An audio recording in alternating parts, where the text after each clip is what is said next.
I stood frozen in the dining room doorway holding the silver tray of appetizers I'd prepared for our family dinner as my stepsister Madison's cruel laughter filled the room. "She's basically our maid," she announced to her boyfriend, gesturing at me with her wine glass. My stepmother nodded approvingly while my father stared at his plate. The doorbell rang just then, and I set down the tray to answer it. The courier handed me a thick envelope. "Urgent delivery for the property owner," he said. 3 months earlier, I'd received a life-changing call that arrived while I was finishing my overnight shift at the hospital.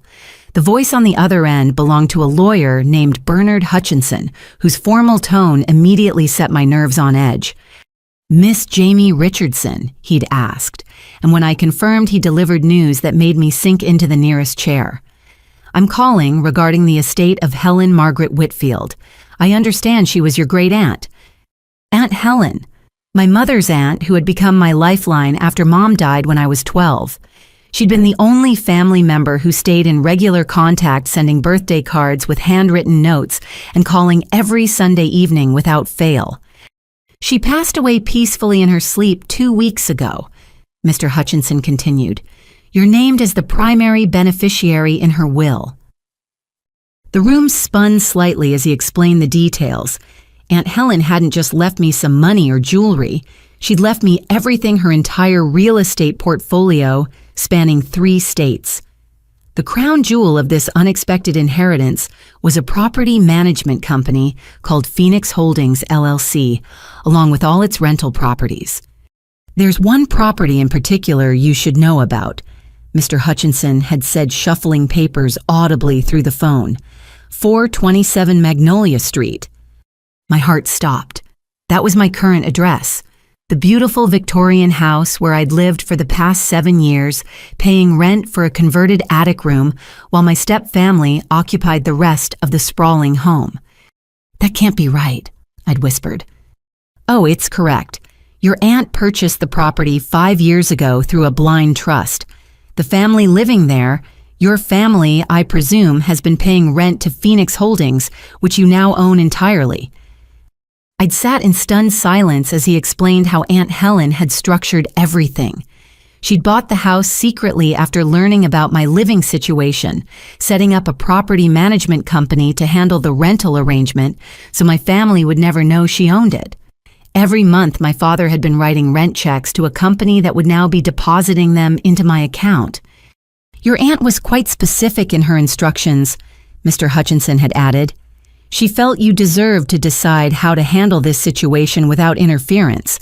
All the paperwork is in order, and the transfer will be complete within 30 days. That conversation had been 3 months ago. I'd spent weeks meeting with lawyers, signing documents, and trying to wrap my mind around the fact that I now owned the house where I'd been treated like an unpaid servant.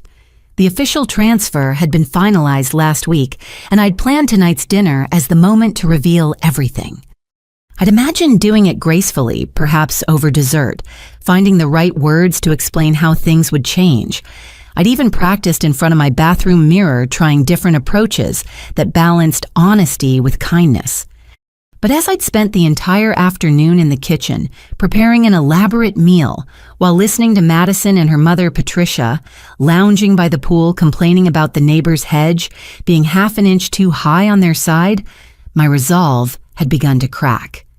They'd made 3 trips to the kitchen not to help, but to critique my menu choices and remind me to use the good china for Madison's boyfriend Trevor. "Make sure you don't burn the roast like last time," Patricia had said, despite the fact that I'd never burned anything in my life.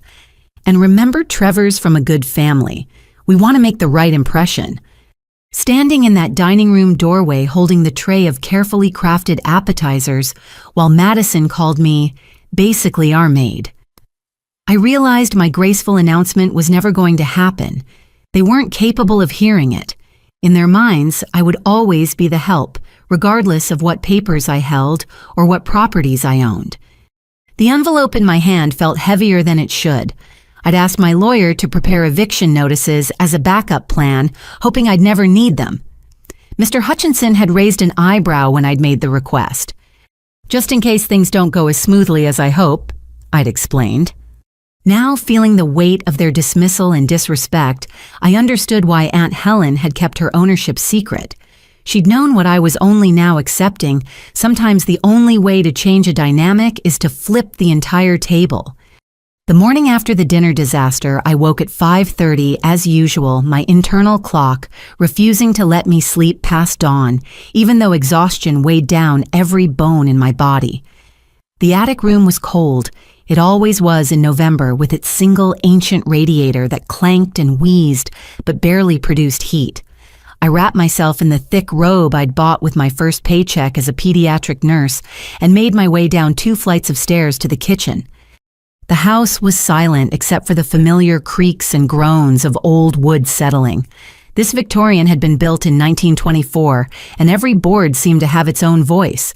I'd learned them all during my 7 years here, knowing which steps to avoid when trying not to wake anyone, and which floorboards announced arrivals better than any doorbell. As I started the coffee maker, a luxury I'd purchased for myself since Patricia insisted on buying cheap instant coffee for the household, memories of how this arrangement began flooded back. I'd been 21, fresh out of nursing school and starting my first real job at Children's Hospital of Philadelphia. My father had called me one evening, his voice lighter than I'd heard it in years. "I've met someone," he'd said. "Her name's Patricia, and she makes me happy, Jamie, really happy." I'd been genuinely glad for him. The 9 years since my mother's death had been hard on both of us, though in different ways. While I'd thrown myself into school and caring for our home, he'd retreated into his work as an accountant, coming home later and later, until some nights he didn't come home at all. Patricia had seemed nice enough during our first meeting at a restaurant. She was attractive in a polished way with perfectly styled blonde hair and manicured nails that clicked against her wine glass. Her daughter Madison, then 18 and headed to community college, had spent the entire dinner on her phone. "Your father tells me you're very responsible," Patricia had said, studying me with pale blue eyes. "He says you basically ran the household after your mother passed." I should have recognized the calculating look then, but I'd been too pleased to see my father smiling again. The wedding had been small and quick, a courthouse ceremony I'd attended in my scrubs, having come straight from a shift. Within a week, Patricia and Madison had moved into our family home, and the dynamic had been established immediately. Jamie's used to taking care of things. My father had explained to them as I'd cleared the dinner plates that first night. She's been doing it since she was 12. Patricia had smiled approvingly. "How wonderful. Madison and I aren't really domestic types, are we, sweetheart?" Madison had looked up from her phone just long enough to smirk. "Definitely not." And so it began. What had started as me being helpful cooking dinner, because I got home first, tidying up because I liked things neat, had gradually morphed into an expectation, then an obligation, finally an unspoken requirement for my continued residence in my childhood home. The transformation had been gradual enough that I'd barely noticed it happening. First, Patricia had suggested I move to the attic room. "Madison needs a proper bedroom, and that attic space is so cozy," she'd said. "Plus, with your nursing hours, you'll have privacy up there." My father had agreed it made sense. My mother's craft room in the attic had been converted into a small bedroom with a slanted ceiling that meant I could only stand upright in the center. But I'd been working so many double shifts as a new nurse that I'd told myself it didn't matter. Then came the rent. "Everyone should contribute," Patricia had announced 6 months after moving in. "Madison's in school and I'm not working while I settle in, but you have a good job, Jamie. $400 a month seems fair for room and board." The board part had been a joke. I bought my own groceries after Patricia complained my soy milk took up too much refrigerator space. I cooked elaborate meals I barely had time to eat because my family dinners consisted of serving others while standing in the kitchen catching bites between bringing out courses. Over the years, the rent had increased first to $500, then $600, now $700 a month for my attic space. Meanwhile, I watched Patricia redecorate the entire house, removing traces of my mother piece by piece. The wallpaper Mom had chosen was replaced with Patricia's preferred beige paint. The garden my mother had lovingly tended was paved over for a larger patio. "Your mother had interesting taste," Patricia would say whenever she changed something else, "but we need to modernize." My father said nothing. He'd mastered the art of strategic silence, burying himself in his newspaper or suddenly needing to make work calls whenever tension arose. On the rare occasions I'd tried to talk to him about how I was being treated, he'd pat my shoulder and mumble something about keeping the peace. "Patricia's high-strung," he'd say, "and Madison's still adjusting. Just give it time." 7 years, that's how much time I'd given it. In those 7 years, I'd advanced from junior nurse to charge nurse in the pediatric ICU. I'd saved lives, comforted grieving parents, and earned the respect of doctors twice my age. But in this house, I remained the girl who cooked and cleaned and stayed out of the way. My phone buzzed with my work alarm, 6:30, time to shower and leave for my 12-hour shift. As I headed back upstairs, I paused at the second-floor landing. Through Patricia and my father's bedroom door, I could hear Patricia's alarm going off. She'd hit snooze at least 3 times before getting up around 8, then spend 2 hours on her morning routine before heading to her part-time job at a boutique owned by her friend. Madison's door was covered in "keep out" signs and band stickers. She dropped out of community college after 1 semester and now worked sporadically as a social media consultant, which seemed to mean taking selfies and attending parties. At 25, she still lived at home rent-free, her mother quick to point out that creative types need support while they find their path. I climbed the narrow stairs to my attic room, ducking automatically at the low beam that had caught my head countless times in the early days. The space was cramped, but meticulously organized it had to be to fit everything I owned. My nursing textbooks lined a small shelf alongside the few photo albums I'd managed to save from Patricia's redecorating purges. My mother smiled out from a frame on my nightstand, frozen in time at 38, just 2 years older than I was now. "You wouldn't recognize the place, Mom," I whispered to her photo. "Or maybe you would. Maybe you'd see exactly what I've been too scared to see." The shower in my tiny bathroom ran lukewarm at best, another perk of attic living. As I dressed in fresh scrubs, I caught sight of myself in the mirror.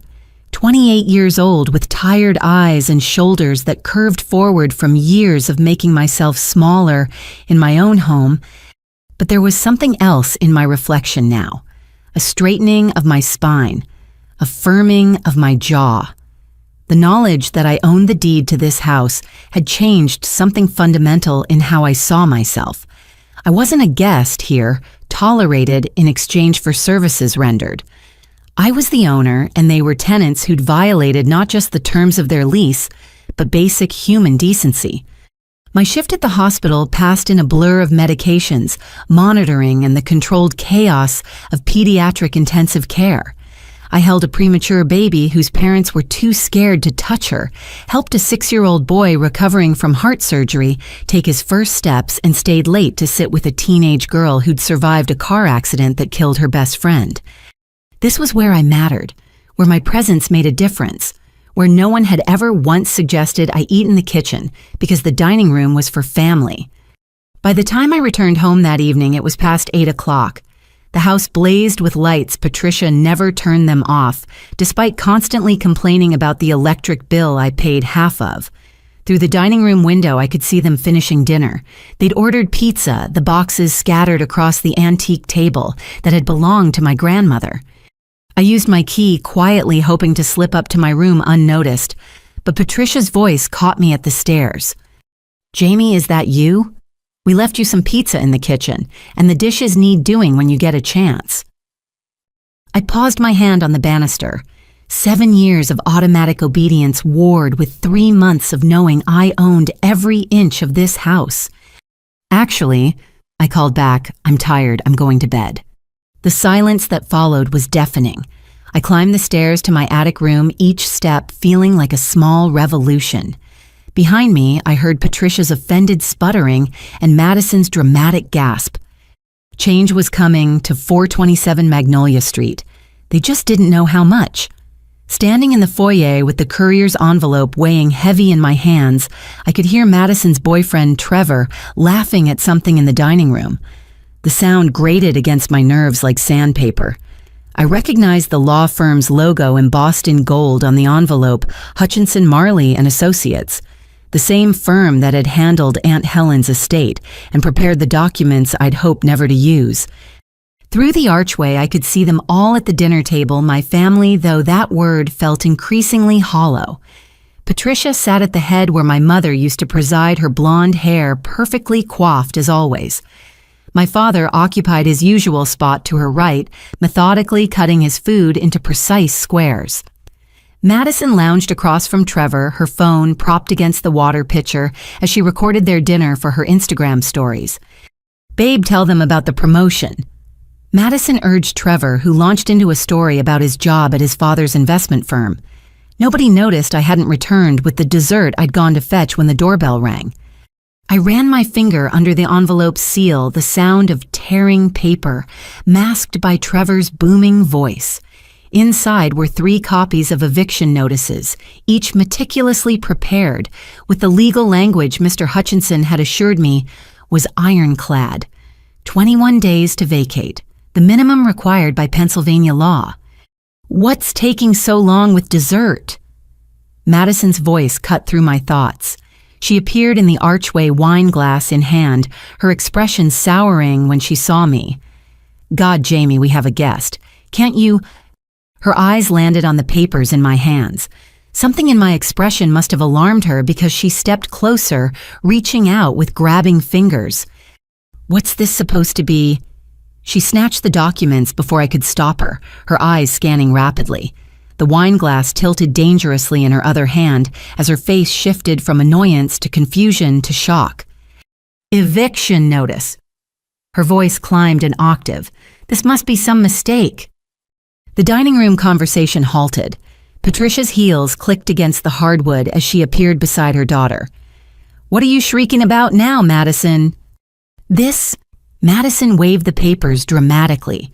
"Some eviction notice, it's completely insane.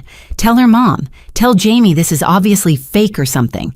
We've never missed a rent payment to the property management company." Patricia snatched the papers from Madison, her reading glasses materializing from somewhere as they always did when she needed to scrutinize something. I watched her face cycle through the same emotions as Madison's, though she tried harder to maintain composure. This has to be an error," Patricia said, though her voice lacked conviction. "We pay Phoenix Holdings, LLC $7,000 on the 1st of every month. Direct deposit. Never late." "There's no error," I said quietly. My father appeared in the doorway, Trevor hovering behind him with the confused expression of someone who'd stumbled into family drama on a first visit. "What's happening?" Dad asked, though his tone suggested he'd rather not know. "Your daughter seems to be involved in some kind of prank," Patricia said, thrusting the papers at him. "An eviction notice, as if anyone could evict us from our own home." "Technically," I said, finding my voice growing stronger, "it's not your home. You're renters, and I'm within my legal rights to issue this notice." The foyer fell silent except for the grandfather clock ticking in the hallway, another piece that had belonged to my mother's family, somehow surviving Patricia's redecorating purges. Trevor cleared his throat awkwardly. "Maybe I should—" "Stay," Madison commanded, grabbing his arm. "I want a witness to whatever insanity is happening here." Patricia's eyes narrowed as she studied me with the calculating look I knew too well. "You're within your rights. What exactly do you think you know about our rental agreement, Jamie?" "I know everything about it," I replied, surprised by how calm I felt. "I know you pay $7,000 monthly for a 4-bedroom, 3-bathroom Victorian in one of Philadelphia's most desirable neighborhoods. I know you signed a lease agreement that specifically limits occupancy to 4 people and 2 pets. I know you're currently in violation of multiple terms of that lease." "How could you possibly—" Patricia began, then stopped. The color drained from her carefully made-up face. "No. Phoenix Holdings, LLC," I said simply. "I own it." The explosion was delayed by approximately 3 seconds of stunned silence, then erupted like a volcano. Madison actually threw her wine glass, though it hit the wall several feet from where I stood, shattering into pieces that scattered across the hardwood floor I'd polished that morning. "You lying little—" Madison's screech was cut off by her mother's hand on her arm. "Explain," Patricia commanded in the tone she used when demanding to speak to managers. "Now." "My great-aunt Helen passed away 3 months ago," I said, maintaining eye contact with Patricia, even as my peripheral vision tracked Madison's aggressive posturing. "She left me her entire estate, including a portfolio of rental properties. This house is one of them. She purchased it 5 years ago through a trust and set up Phoenix Holdings to manage it." "That's impossible," my father said, finally finding his voice. "We've lived here for 7 years. The Weatherbys sold it to a trust managed by Phoenix Holdings," I finished, "which has been depositing your rent checks into an account that now belongs to me." Trevor had backed himself against the wall, clearly reassessing his relationship with Madison as her face contorted with rage. "Smart man." "You've known for 3 months." Patricia's voice could have frosted windows. "You've been collecting our rent for 3 months and said nothing." Technically, the estate was in probate for most of that time. The transfer only finalized last week, and I plan to tell you tonight over dinner. I thought we could discuss things civilly, maybe work out a new arrangement that— Arrangement. Madison laughed, a harsh sound devoid of humor. "You want to make an arrangement with us after this betrayal?" Betrayal. The word sparked something hot in my chest. Let's talk about betrayal, Madison. Let's talk about 7 years of treating me like unpaid help in what I now know was my inherited house. Let's talk about charging me rent for an attic room while you lived rent-free in a master suite. Let's talk about calling me basically the maid to your boyfriend not 20 minutes ago. "You're the maid," Madison snapped. "You cook, you clean, you—" "I work 60 hours a week as a pediatric ICU nurse," I interrupted. "I save children's lives. What I do here, I've done out of some misguided sense of family obligation. That ends now." Patricia drew herself up to her full height, which in her 3-inch heels put her slightly above my 5'6" frame. "You can't evict us. We have rights as tenants." "You absolutely do," I agreed. "That's why you have 21 days' notice as required by law. Mr. Hutchinson, you remember him. The lawyer who sent these notices has assured me everything is completely legal." "On what grounds?" my father demanded, finally engaging with the situation instead of hoping it would resolve itself without his involvement.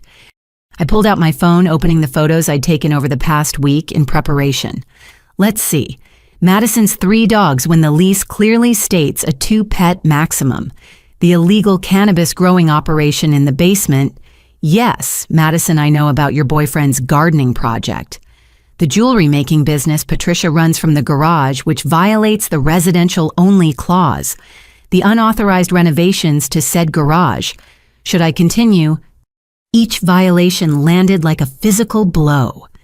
Madison's mouth opened and closed soundlessly, while Patricia's face cycled through various shades of red. "The dogs are emotional support animals," Madison protested weakly. "Only one has documentation, and it's from an online site that sells certificates for $50. I countered. Mr. Hutchinson already verified it wouldn't hold up legally. "The garage renovations were improvements," Patricia sputtered. "We increased the property value. Without permission, making them lease violations. You knocked out a weight-bearing wall without permits. The city could condemn the structure." Trevor had edged toward the front door. "Madison, babe, maybe we should—" "Don't you dare leave," Madison whirled on him. "Tell her she can't do this. Your dad's a lawyer." "Corporate tax law," Trevor mumbled. "This isn't really my—" "Get out!" Madison shrieked, and Trevor fled with the speed of someone who just avoided a bullet. The front door closed behind him with a definitive click that seemed to echo in the sudden silence. My father sank onto the bottom stair, head in his hands. Patricia stood frozen, her mask of superiority cracking as the reality set in. Madison vibrated with rage, looking between her mother and me like a tennis spectator. 21 days, I repeated quietly. Use them wisely. I turned to go upstairs, needing space to process what had just happened, but Patricia's voice stopped me. "This is because of her, isn't it?" Her voice dripped venom. "Your precious Aunt Helen. She always hated that Richard remarried." I turned back slowly. "Aunt Helen never hated anyone, but she saw how you treated me, how you all treated me, and she decided I deserved better than being a servant in my own family's home." "Your family." Madison laughed bitterly. "We're not your family. We never wanted you here. Mom only put up with you because you came with Dad, and Dad only kept you around because you reminded him of your pathetic mother." The words hung in the air like poison gas. I waited for my father to deny it, to say something, anything. He remained silent, studying his hands. "Thank you for making this easier," I said finally. "Mr. Hutchinson will be in touch about the formal eviction proceedings. I'll be staying at a hotel tonight. When I return tomorrow, I expect this mess." I gestured at the shattered wine glass. "To be cleaned up." I climbed the stairs to my attic room with measured steps, not running despite the voices that erupted below. In 20 minutes, I had packed a bag with enough clothes and toiletries for a week. My important documents were already in a safety deposit box at the bank, moved there along with my mother's jewelry when I first learned about the inheritance. As I descended back through the house, the arguing in the dining room reached fever pitch. Patricia was demanding my father do something, anything. Madison was on her phone, probably blasting the situation on social media. My father remained characteristically silent. I paused at the front door, looking back at the foyer where I'd stood countless times, arms full of groceries no one helped carry, or returning from long shifts to cook dinner for people who couldn't be bothered to ask about my day. The Victorian house on Magnolia Street had been many things: my childhood home, my prison, my inheritance. Now it would become my liberation. The November air bit sharp and cold as I stepped onto the porch, but I'd never felt warmer. In my hand, my phone buzzed with a text from Mr. Hutchinson. "Documents delivered successfully. Let me know if you need anything else." I typed back, "They received them. I'll need your full services." His response was immediate. "Already preparing. You're doing the right thing." As I drove away, I didn't look back, but in my rearview mirror, I could see every window in the house blazing with light and shadows moving frantically behind the curtains. Let them panic. Let them rage. For the first time in 7 years, I was going home, even if home was currently room 217 at the Hampton Inn. The Hampton Inn's breakfast was a far cry from the elaborate spreads I usually prepared at home, but there was something liberating about choosing my own waffle toppings without Patricia critiquing the carbohydrate content or Madison stealing the strawberries I'd sliced. I'd barely finished my coffee when my phone exploded with notifications. 47 text messages, 12 missed calls, 3 voicemails, all from the house on Magnolia Street. I scrolled through the texts first. Madison had started around midnight with a barrage of expletives and threats that would have been more concerning if they weren't so poorly spelled. Patricia's messages, sent at 2 in the morning, alternated between legal threats and attempts at manipulation. My father had sent only one, "We need to talk." The voicemails were variations on the same theme, with Patricia's final one, informing me that they were calling a family meeting for 10 o'clock, and my presence was required.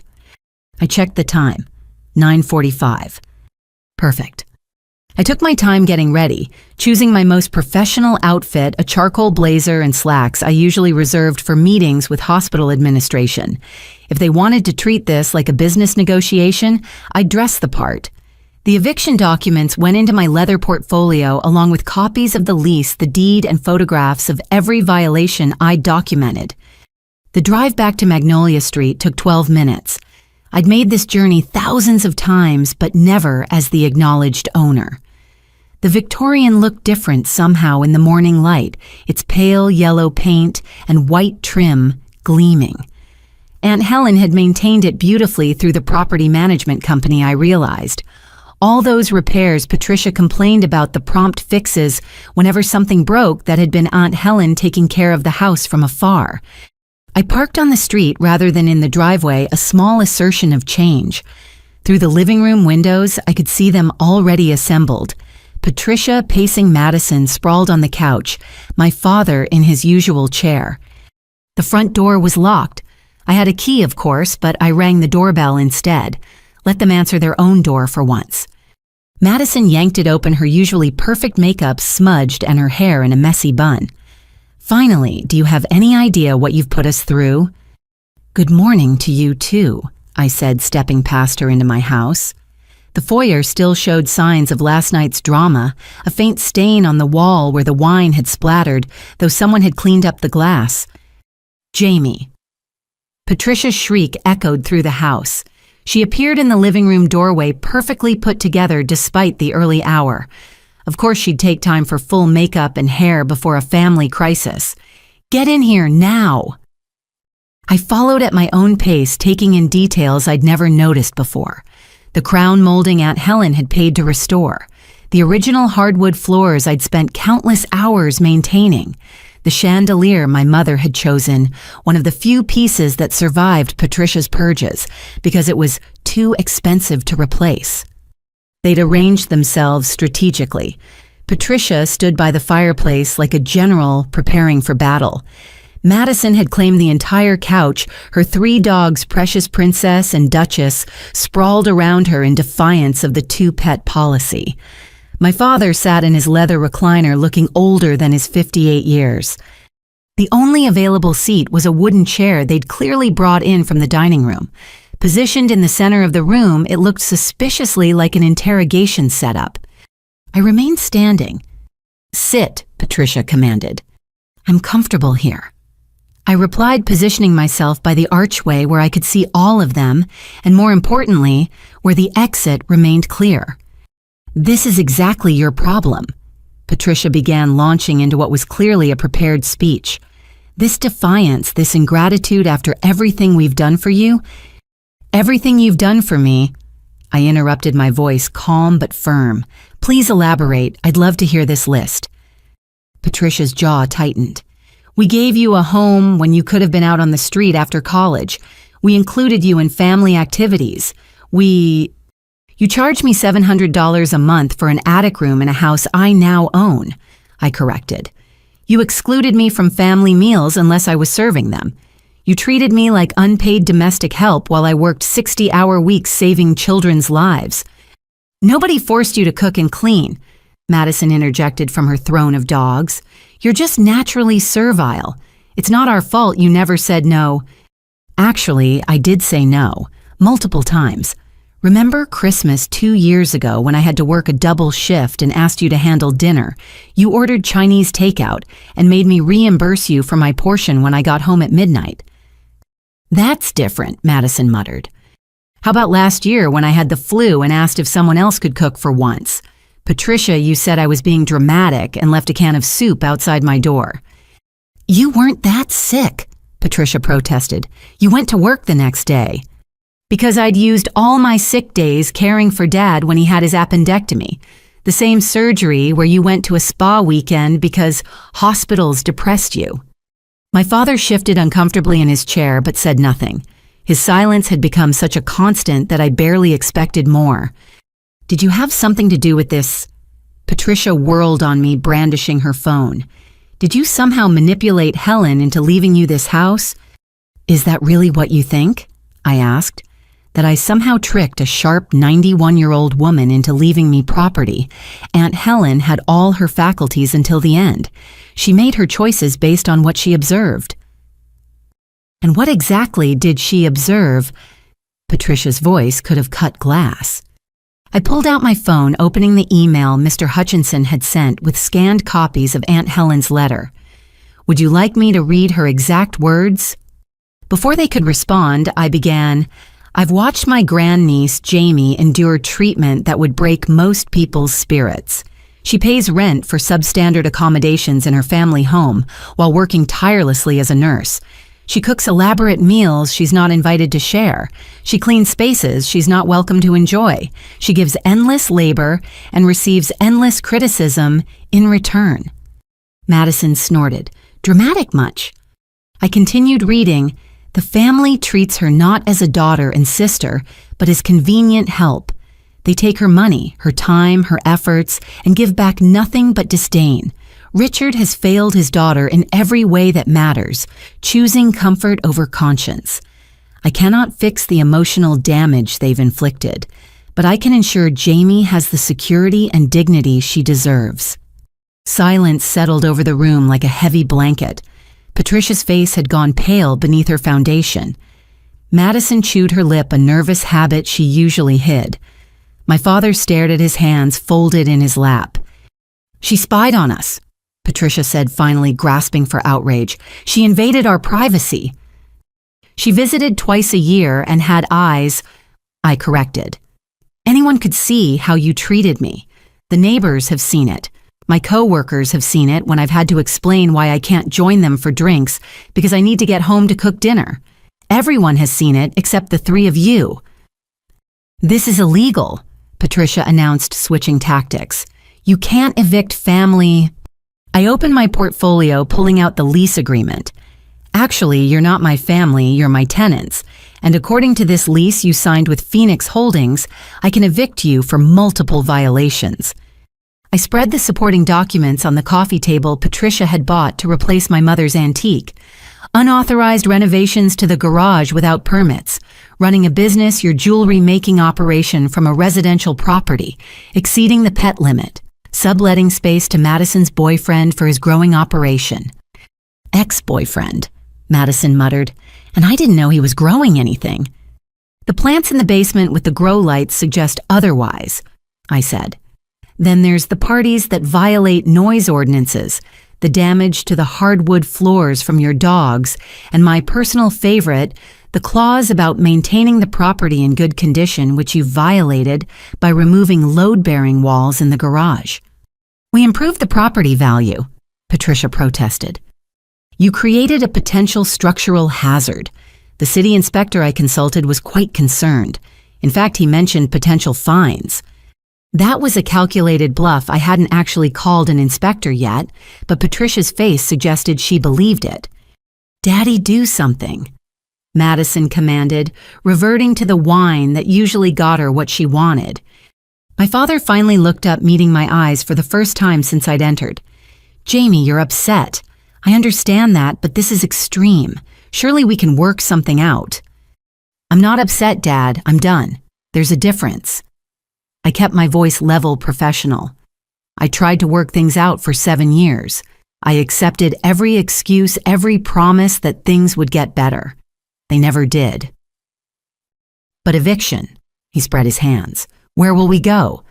"That's not my problem to solve. You have 21 days to figure it out."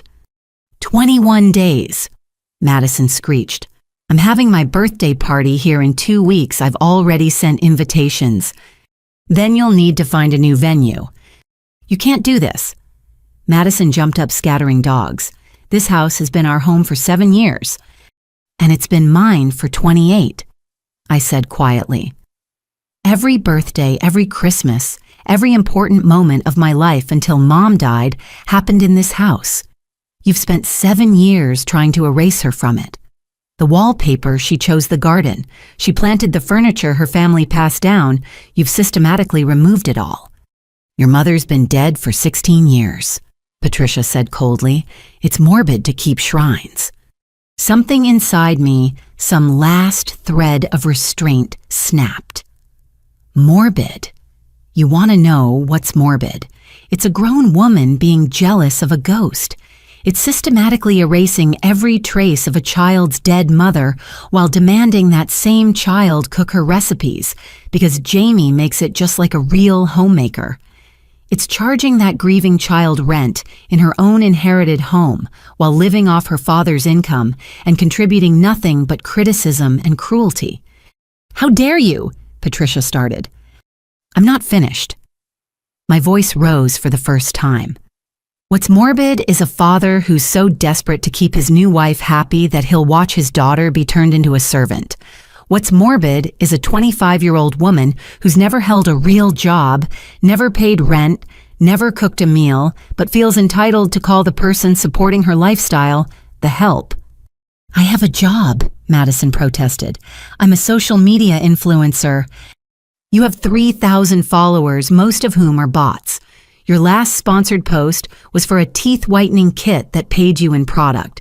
You've earned less this year than I spend on groceries for this household in a month."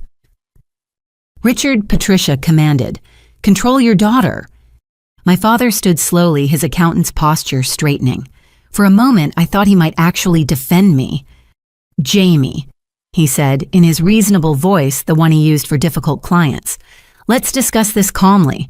There's no need for lawyers and evictions. We're family." "Are we?" I asked. "Because family doesn't charge family rent for an unheated attic room. Family doesn't make family eat alone in the kitchen. Family doesn't stand by while their daughter is called the maid and say nothing." "I didn't hear Madison say that," he protested weakly. "Because you never hear anything that might require you to take a stand. You've perfected the art of strategic deafness, Dad. Every cruel comment, every unfair demand, every moment where you could have said enough, you chose silence. Well, congratulations. Your silence bought you 21 days to find a new place to live." "You're being vindictive," he said, his voice hardening. "This isn't like you, Jamie. Your mother would be disappointed." The words hit exactly where he'd aimed them, but instead of crumbling, I felt a surge of clarity. "My mother," I said slowly, "would be disappointed that it took me 7 years to stand up for myself. She raised me to be strong, to know my worth, to fight for what's right. Somewhere along the way, I forgot those lessons. But Aunt Helen remembered, and she made sure I'd have the tools to remember too." I gathered my documents, sliding them back into the portfolio with steady hands. "The eviction notice is legal and enforceable. You have 21 days. I suggest you use them wisely." "Where are you going?" Patricia demanded as I headed for the archway. "To the hotel where I'm staying until you vacate my property. Don't try to change the locks. I have legal ownership and will return with law enforcement if necessary. Don't damage anything in retaliation. I've documented the current condition and will pursue charges for any vandalism. And don't think this is a negotiation. It's not." "Jamie, please," my father called after me. "Let's talk about this, just the two of us." I paused at the threshold, looking back at the man who'd raised me, loved me, and ultimately failed me. "We had 16 years to talk, Dad. You chose Patricia's comfort over those conversations every single time. I'm done talking." As I walked through my house to the front door, I heard the explosion of voices behind me. Patricia shrieking about lawyers and rights, Madison wailing about her party and her life being ruined, my father trying to calm them both with empty platitudes. The November air embraced me as I stepped onto the porch. Across the street, Mrs. Chen was pretending to water her already dormant garden while obviously watching the drama. She caught my eye and gave me a small nod of approval. I nodded back, then walked to my car with my head high. 21 days. That's all that stood between me and freedom in my own home. As I drove away, my phone buzzed with incoming calls and texts. I ignored them all. For the first time in 7 years, their crisis was not my problem to solve. The hotel room was quiet when I returned a blessed sanctuary from the chaos I'd left behind. I ordered room service, something I'd never done before, and ate lunch while watching the city's skyline instead of serving others and catching bites in the kitchen. My phone continued buzzing. Finally, I checked the messages. Most were variations of rage and disbelief from Madison and Patricia, but one stood out. From Dad, "Your Aunt Helen would be proud of you. I'm sorry it came to this. I'm sorry for everything." I stared at the text for a long moment, then deleted it without responding. Sorry was just another word when it came without action or change. Aunt Helen had known that. She'd known that sometimes the only way to save yourself is to stop trying to save everyone else. The family meeting from hell was over, but my real life, my free life, was just beginning. The explosion was immediate. Madison threw her phone, screaming about her upcoming birthday party. The device sailed past my head, missing by inches, before clattering against the hardwood floor. the protective case bedazzled with fake diamonds spelling "Princess" scattered rhinestones across the Persian rug Patricia had bought to replace my grandmother's hand-woven carpet. "My party is in 2 weeks." Madison's voice climbed to a pitch that made the dogs whimper. "Everyone's already RSVP'd. The caterers are booked. This is social suicide." Patricia snatched the eviction papers, waving them like a battle flag. "You manipulative little, this is entrapment. You've been planning this, haven't you? Pretending to be the dutiful daughter while plotting behind our backs? There's no entrapment," I said, maintaining the calm tone I used with agitated families at the hospital. "You signed a lease with clear terms. You violated multiple clauses. The law is straightforward." My father finally spoke, his voice carrying the authority he usually reserved for correcting accounting errors. "This is illegal. You can't evict family." I pulled out my phone, showing them the lease they'd signed with Phoenix Holdings. The document filled the screen, their signatures clear at the bottom. "Actually, you're not my family, you're my tenants. And according to this lease you signed, I can evict you for multiple violations." "We didn't know Phoenix Holdings was you," Patricia protested, her face flushing beneath her carefully applied foundation. "That's irrelevant. You signed a binding legal agreement. Ignorance of ownership doesn't void the contract." "But we've been paying rent." Madison grabbed the papers back from her mother, scanning frantically. $7,000 a month, that has to count for something. It counts as fulfilling one obligation while violating numerous others, I explained. "Let me list them for you." I pulled up the photos on my phone, each one date-stamped and clear. First, the pet violation. The lease allows 2 pets maximum. You have 3 dogs, Madison. "They're emotional support animals," she protested. "Only Precious has documentation, and it's from an online site that sells certificates without verification. Mr. Hutchinson already confirmed it won't hold up legally. Princess and Duchess are simply pets, putting you one over the limit." "This is discrimination," Madison shrieked. "I have anxiety." "Having anxiety doesn't exempt you from lease terms," I continued. "Second violation, the garage conversion. Patricia, you removed a load-bearing wall to create your jewelry workshop without permits or permission." Patricia's face went from red to white. "That was an improvement. We increased the property value." "You created a structural hazard. The city could condemn it. Which brings me to the third violation, running a commercial business from a residential property. Your Etsy shop, Patricia's Precious Pieces, lists this address as its base of operations." "It's a hobby," Patricia sputtered. "You filed a Schedule C on your taxes last year claiming business expenses. That makes it commercial activity." My father stood abruptly, pacing to the window. "Jamie, this is vindictive. We can work something out." "Can we, like we worked out a fair rent for my attic room? Like we worked out sharing household responsibilities? Like we worked out basic respect for my contributions to this family?" I turned back to my phone. "Fourth violation, subletting without permission. Madison, your ex-boyfriend Trevor was growing cannabis in the basement. That's both a lease violation and potentially criminal." "I didn't know." Madison's protest rang hollow. "The grow lights on your last 3 electric bills suggest otherwise, which brings me to the utility usage exceeding reasonable residential standards, another violation." "This is insane." Patricia grabbed my father's arm. "Richard, call our lawyer." "By all means," I said. "Have them review the lease. Mr. Hutchinson is one of the best property lawyers in Philadelphia. He's made sure everything is ironclad." Madison had started crying, mascara running in black streams down her cheeks. "Where are we supposed to go? Do you want us homeless?" "I want you gone," I said simply. "Where you go is your responsibility. You have 21 days to figure it out." "But my party," Madison wailed. "I've been planning it for months.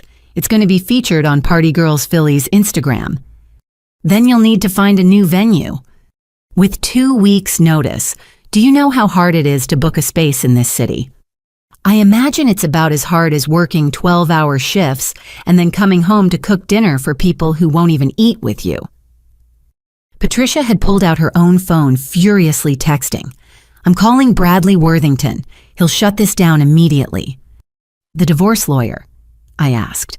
I don't think property law is his specialty, but you're welcome to try. How do you know who my lawyer is? Patricia's eyes narrowed.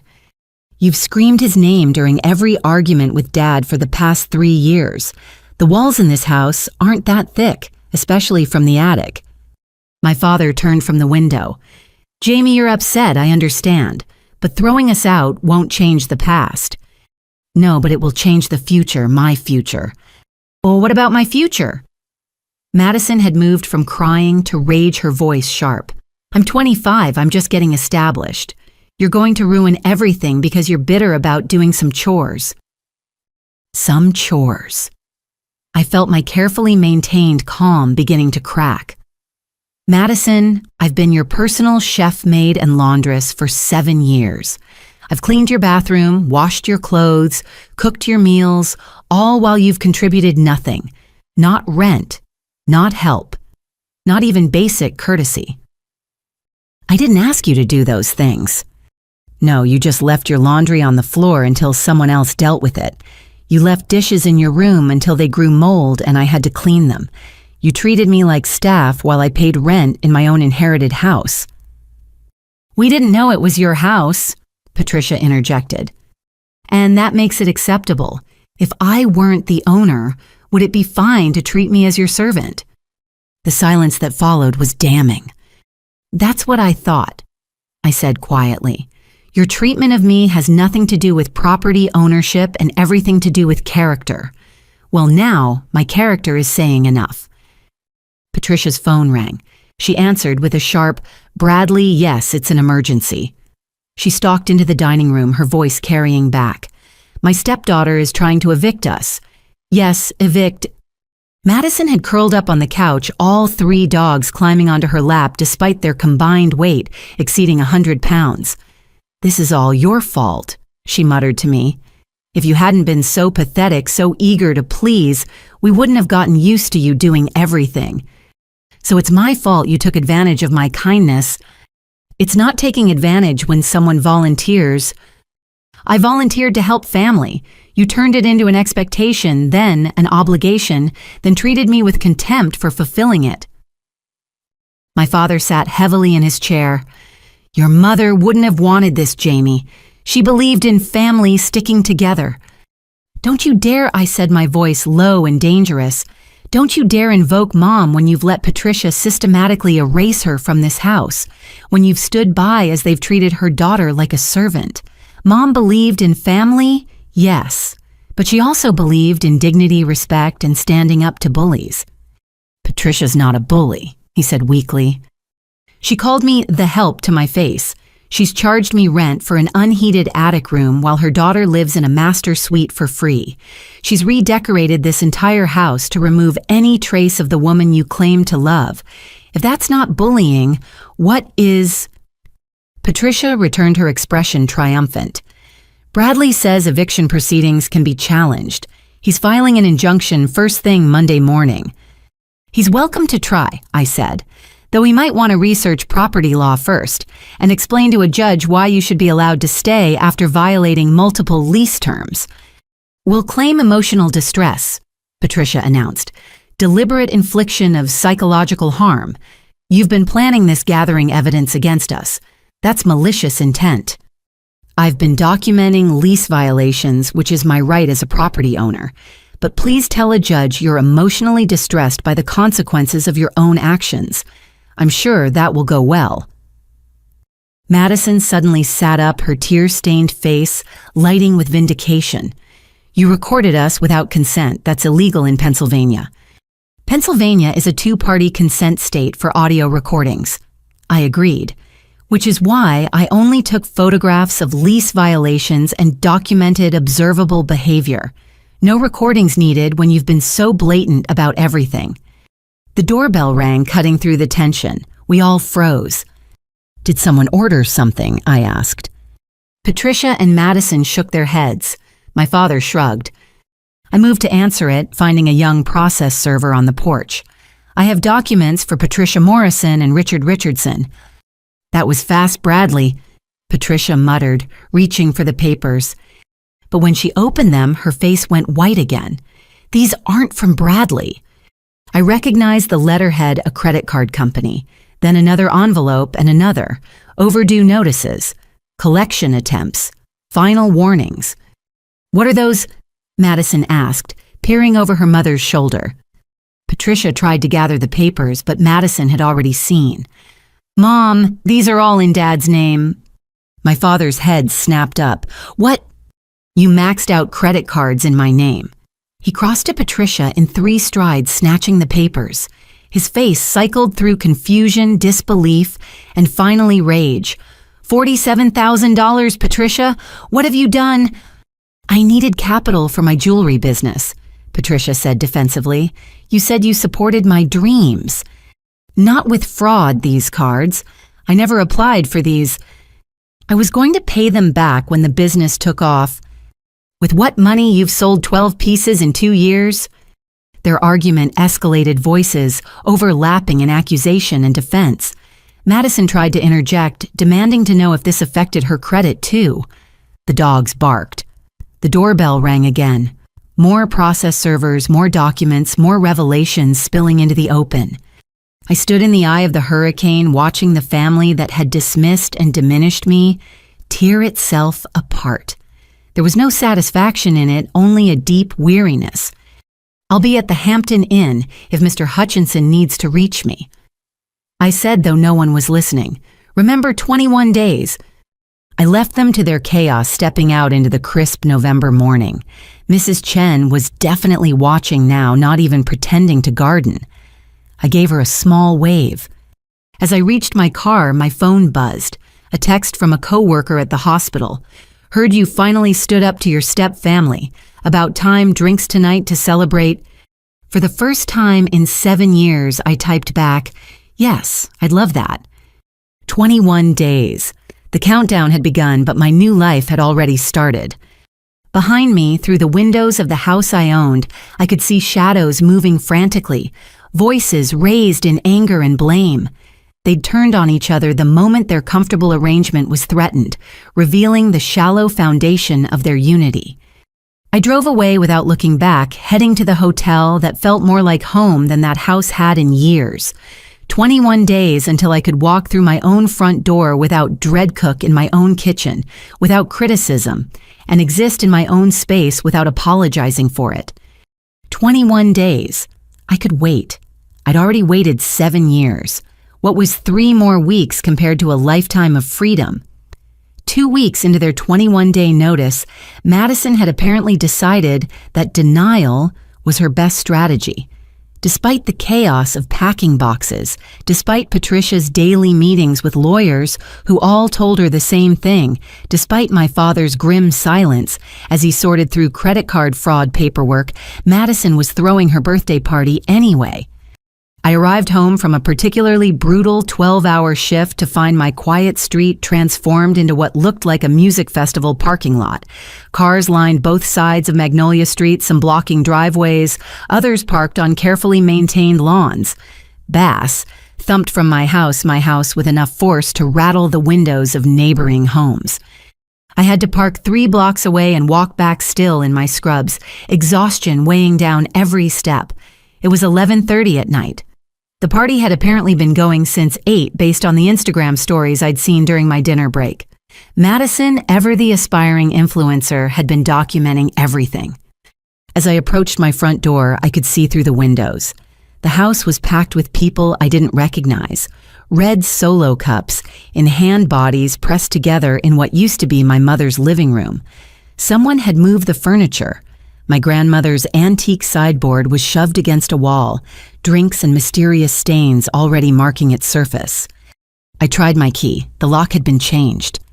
For a moment, I stood on my own front porch, locked out of my own house, listening to strangers destroy my property. Then I spotted movement in the dining room window. Madison, wearing a tiara that said "Birthday Princess" in glittering letters, was standing on the dining table. Not just any table. My grandmother's mahogany dining table, a family heirloom that had hosted 50 years of Thanksgivings and Christmases. Madison stood on it in 6-inch stilettos, pouring champagne directly into the mouths of cheering guests below. I pulled out my phone and dialed 911. "I'd like to report a noise violation and trespassing," I said calmly when the dispatcher answered. "I'm the property owner, and approximately 50 people are in my house without permission. The tenants who are under eviction proceedings changed the locks and are hosting a party against my explicit instructions." The dispatcher took my information efficiently. "We'll send units immediately. Please stay safely away from the property until officers arrive." I moved to stand by Mrs. Chen's garden gate where I had a clear view but remained out of the chaos. While waiting, I called Mr. Hutchinson's emergency line. "Jamie." His voice was alert despite the late hour. "What's wrong?" "They changed the locks and are throwing a massive party. I've called the police." "Document everything," he instructed immediately. "Every person, every damage, every violation. This is gift-wrapped evidence for expedited eviction. I'll file emergency papers first thing Monday morning." The police arrived 12 minutes later, 2 units with lights flashing but sirens off.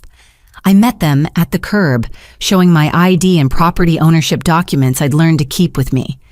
"They're current tenants under eviction," I explained. "They changed the locks today and are hosting this party despite my explicit refusal of permission." The lead officer, a sergeant named Williams, nodded. "We'll handle it. You might want to stay back here." I watched as 4 officers approached my front door. The music cut off abruptly when they entered. Through the windows, I could see the party atmosphere transform into panic. People streamed out the back door, some jumping the fence into neighboring yards. Madison's shrieks were audible even from the street. "You can't do this." Her voice carried clearly through the night air. "It's my birthday. This is my house." 10 minutes later, Sergeant Williams returned. "We've issued citations for noise violations, underage drinking. There were at least a dozen minors with alcohol and several other violations. The young woman claiming to be a resident became combative. We're arresting her for disorderly conduct and resisting." I watched as 2 officers escorted Madison out in handcuffs, her tiara askew, mascara streaking her face. She saw me standing by Mrs. Chen's gate and exploded. "You!" she screamed, lunging forward. The officers held her back. "You did this. You're ruining my life. You're just jealous because you're almost 30 with no friends, no boyfriend, and no life. You're pathetic. A pathetic, bitter nurse who can't stand seeing other people happy." Neighbors had emerged onto their porches, watching the drama unfold. Madison continued screaming as they guided her into the patrol car, her voice muffled but still audible through the windows. Patricia appeared in the doorway, still in her cocktail dress, trying to maintain dignity while swaying slightly. "Officers, there's been a misunderstanding. My daughter has every right to celebrate in her own home." "Ma'am, the property owner has confirmed no permission was given for this gathering," Sergeant Williams explained. "We'll need everyone to vacate immediately." "I live here," Patricia protested. "The owner is beginning eviction proceedings. You changed the locks illegally. Everyone needs to leave now or we'll arrest anyone who refuses for trespassing." My father emerged behind Patricia, looking older than I'd ever seen him. He saw me across the street and something in his expression broke. He said something to Patricia, who whirled to follow his gaze. "This is your fault," Patricia shrieked at me. "Your jealousy, your vindictiveness, you've destroyed this family." "Ma'am, I need you to step back inside and gather your things," the sergeant instructed. "You have 10 minutes to leave the premises." The next 20 minutes were chaos. Guests scattered like roaches when lights come on. Patricia and my father gathered essentials while officers supervised. A locksmith I'd called arrived to restore the original locks. I documented everything on my phone, the champagne stains on the ceiling, the broken vase in the hallway, the scratches on my grandmother's table from Madison's heels. By the time the house was cleared, it was past 1 in the morning. Sergeant Williams handed me a thick stack of reports. "The one in custody will be held until arraignment tomorrow. These are your copies of all citations issued. Your lawyer will want these for your civil case." I thanked him, and the other officers then stood alone in my destroyed living room. Cigarette burns marked the original hardwood. Someone had vomited in the corner.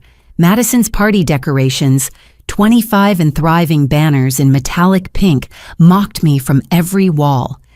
I started taking more photos, methodically documenting every bit of damage. My phone rang Mr. Hutchinson again. "I've already started the emergency filing," he said without preamble. "The arrest is the nail in their coffin. No judge will side with tenants who change locks and threw a party resulting in criminal charges. How bad is the damage? Thousands of dollars at least, maybe tens of thousands." I nudged a broken picture frame with my foot, one of the few photos of my mother that had survived Patricia's purges, now shattered and sticky with spilled beer. "Document everything, get repair estimates. We'll add it to the eviction filing and sue for damages. They've handed us everything we need for immediate removal." After he hung up, I stood in the ruins of my childhood home, feeling oddly empty. This wasn't how I'd wanted things to go. I'd imagined a clean transition, maybe even maintaining some kind of civil relationship with my father afterward. Instead, I was standing in a house that reeked of alcohol and smoked my stepsister in jail, my stepmother probably consulting every lawyer in the city. A knock on the door interrupted my thoughts. Mrs. Chen stood on the porch wearing a robe over her pajamas, holding a steaming mug. "Tea," she said, simply pressing it into my hands. "You look like you need it." "Thank you." The warmth of the mug grounded me. "I'm sorry about the noise, the disruption." "Don't apologize. I've watched them treat you terribly for years. Watched you leave for long shifts and come home to cook and clean for people who couldn't even say thank you." She patted my arm. "Your mother would be proud of you for finally standing up." "Would she?" I asked, suddenly exhausted. I just had my stepsister arrested on her birthday.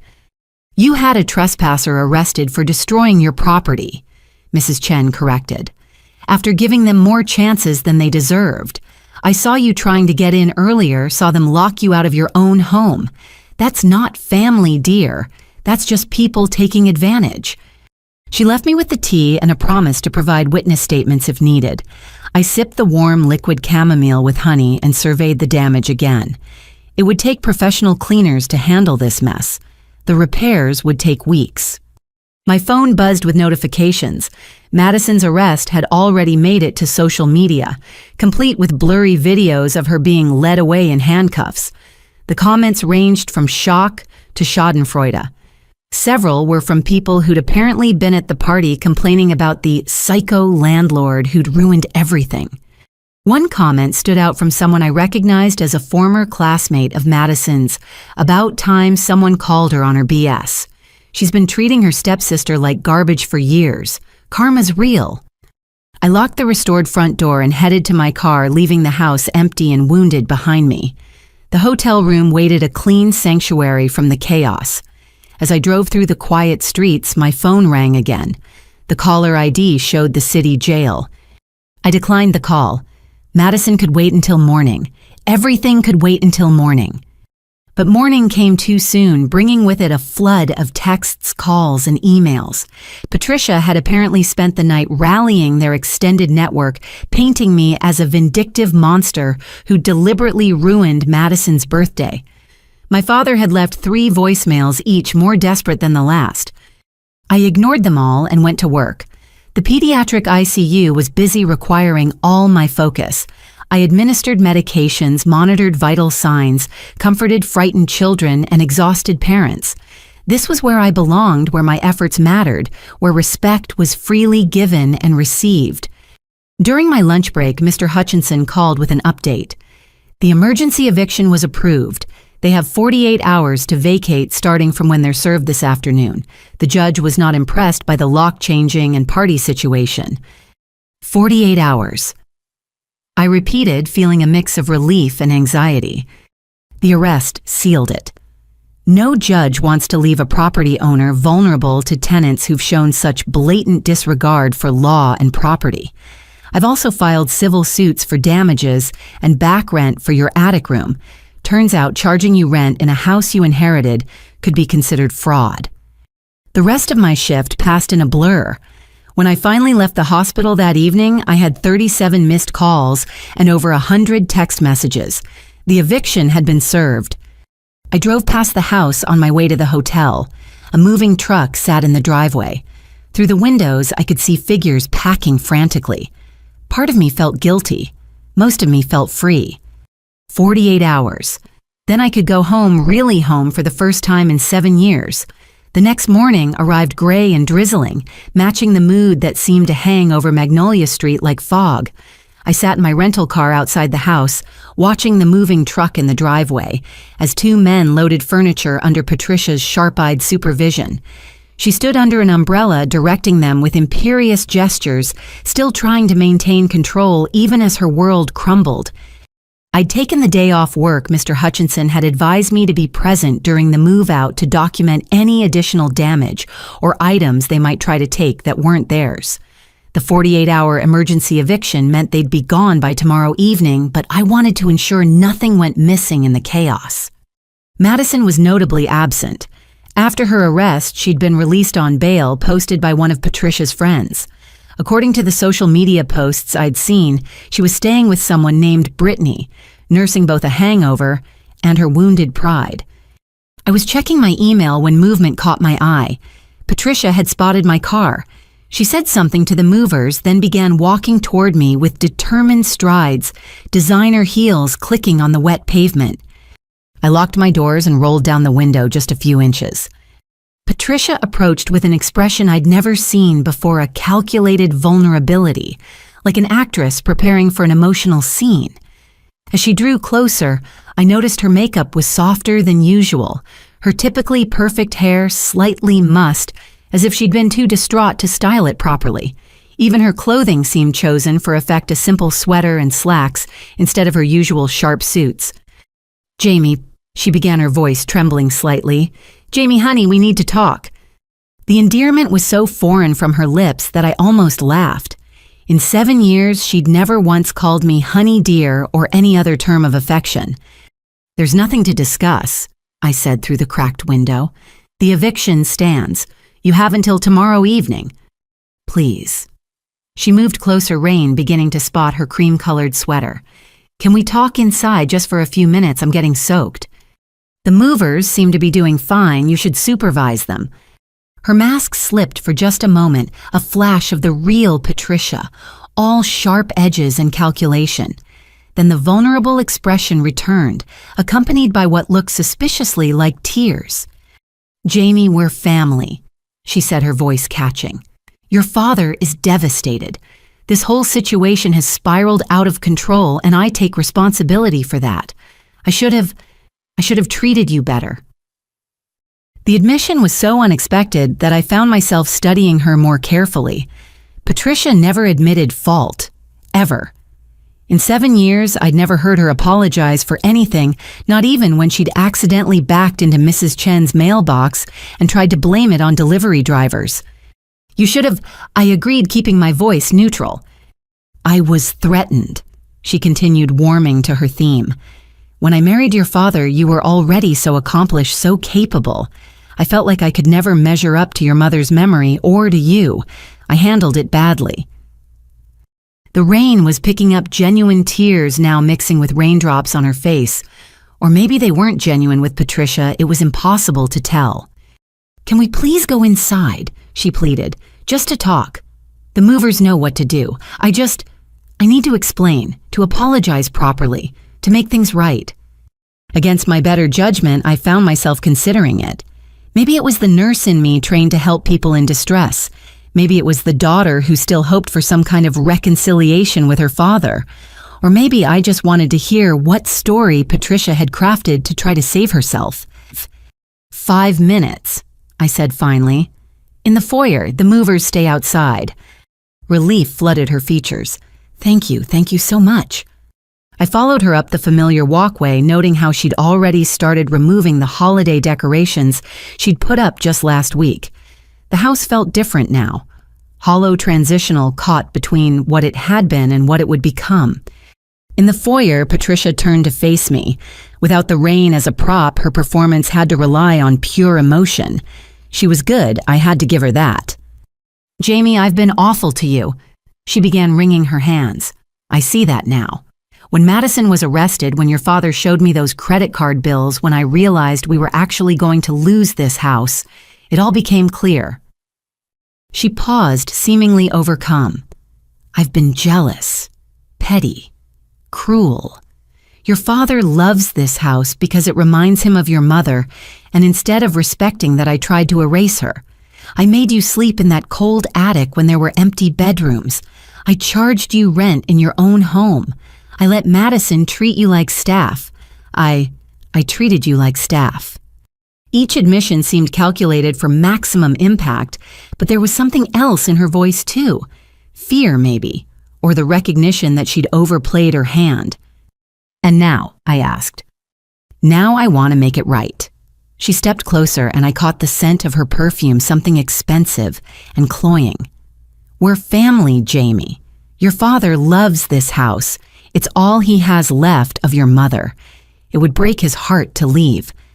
There it was, the guilt card. We could start over. She continued, gaining momentum. I'll apologize to you properly publicly if you want. Madison will too. We'll pay more rent, $8,000, $9,000, whatever you think is fair. We'll give you the master bedroom. You'll be treated as the homeowner you are. The homeowner I am would have tenants who respect the property and the lease agreement, I pointed out. We'll sign a new lease with any terms you want. No pets, I'll make Madison rehome the dogs. No business from the house. No parties. We'll be model tenants. She reached out as if to touch my arm and I stepped back.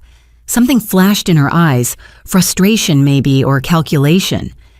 Please, she said, trying another tactic.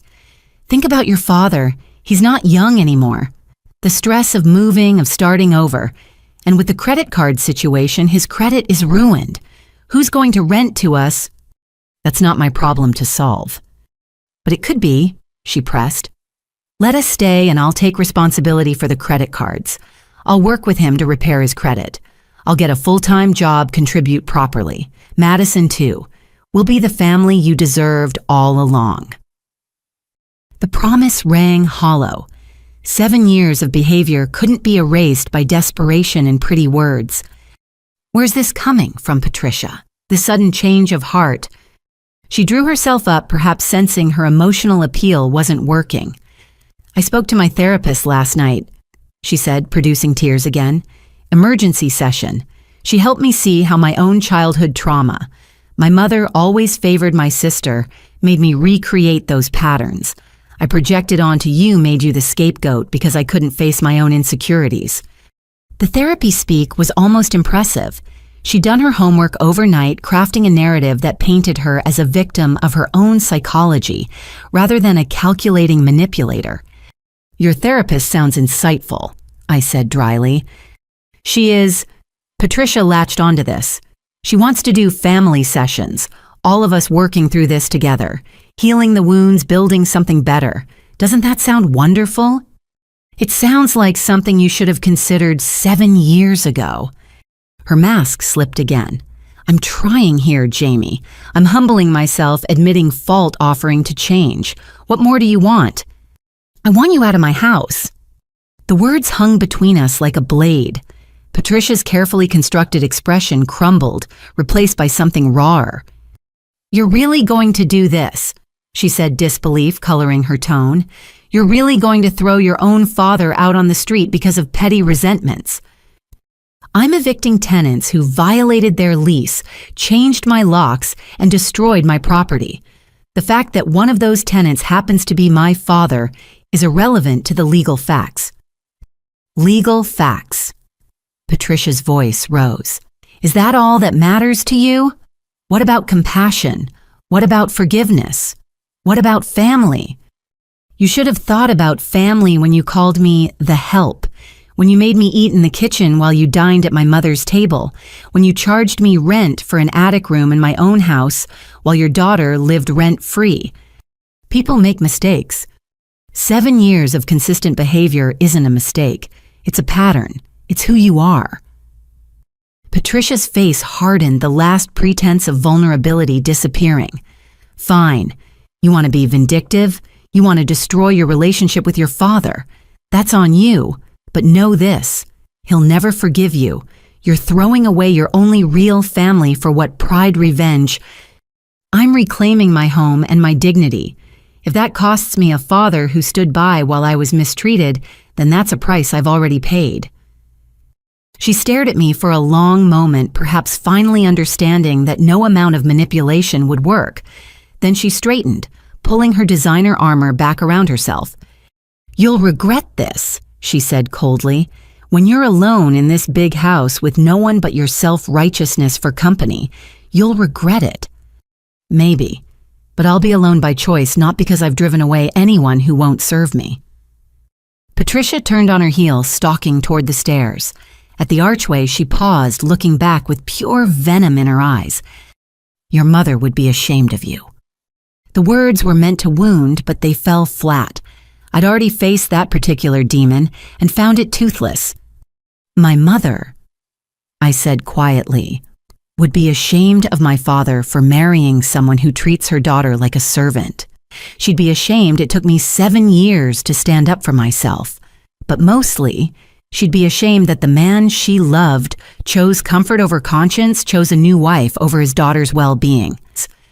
Patricia had no response to that. She disappeared upstairs, her footsteps heavy with defeat. I returned to the foyer, watching through the window as the movers continued their work. My phone buzzed a text from my father. "Patricia says she tried to make peace and you refused. I'm disappointed in you, Jamie. I thought I raised you better than this." I stared at the message, feeling the last threads of obligation fray and snap. Even now, even after everything, he took her version at face value. He couldn't see or wouldn't see the manipulation, the calculated performance, the desperation dressed up as remorse. I typed back, "She tried to manipulate me into letting you stay. There's a difference between peace and capitulation. I thought you knew me better than this." His response was immediate, "This is your final decision." "It is." "Then you're no daughter of mine." The words should have hurt more than they did. Instead, I felt only a tired sort of relief. He'd chosen his side, definitively burning the bridge I'd been hesitant to cross. I deleted his number from my phone. Outside, the movers loaded a couch I didn't recognize, something Patricia must have bought to replace my mother's comfortable old sofa. Good. Let her take every trace of herself from this place. Tomorrow evening, they would be gone. The house would be empty, wounded, but mine. I could begin the work of restoration, not just of the property, but of the life I'd put on hold for 7 years. Patricia's desperate gambit had failed. The masks had fallen. And for the first time in years, I felt truly free. That evening, as the rain continued its steady percussion against the windows, I heard footsteps on the narrow stairs leading to my attic room. They were heavier than Patricia's quick clicks or Madison stomping my father's measured tread, each step deliberate and careful. I was sitting on my bed sorting through belongings I'd need to take back to the hotel. The knock on my door was soft, almost hesitant. "Jamie, it's Dad. Can we talk?" For a moment I considered refusing, but something in his tone, a weariness that matched my own, made me relent. "Come in." He entered slowly, having to duck under the low beam just as I did every day. It was the first time he'd been in this room in years, and I watched him take in the cramped space, the single bed pushed against one wall, the small dresser that doubled as a desk, the tiny window that provided the only natural light. "It's smaller than I remembered," he said quietly. "It's the same size it's always been, you just haven't looked." He stood awkwardly in the limited floor space, finally settling on the wooden chair I'd rescued from a garage sale. The silence stretched between us, heavy with 7 years of unspoken truths. "Patricia told me about your conversation," he began. "I'm sure she did." "She was trying to make peace, Jamie, trying to find a solution that worked for everyone. She was trying to manipulate me into letting you stay by suddenly discovering remorse she's never felt before." His jaw tightened. "That's unfair. People can change, admit their mistakes." "Dad." I cut him off, exhausted by the familiar pattern. In 7 years, has Patricia ever even once admitted she was wrong about anything? Has she ever apologized for anything? Has she ever shown the slightest consideration for my feelings or well-being? He opened his mouth, then closed it, unable to provide a single example. Exactly, I continued. But the moment her comfortable life is threatened, she suddenly discovers therapy speak and crocodile tears. And you believe her because you always believe her, because it's easier than facing what you've allowed to happen in this house. What I've allowed, his voice sharpened. I've tried to keep peace in my home to balance everyone's needs by sacrificing mine. The words came out flat, matter of fact. Every single time there was a conflict, you chose their comfort over my well-being. Every time. That's not true. Name one time I challenged. One single instance where you stood up for me against Patricia or Madison. One time you said enough when they were treating me like hired help. The silence stretched again. My father's face had gone red, but whether from anger or shame, I couldn't tell. You're being dramatic, he said finally. Yes, Patricia has her difficult moments and Madison is spoiled, but calling you hired help. She literally called me the maid at dinner the night this all started. To my face, in front of company.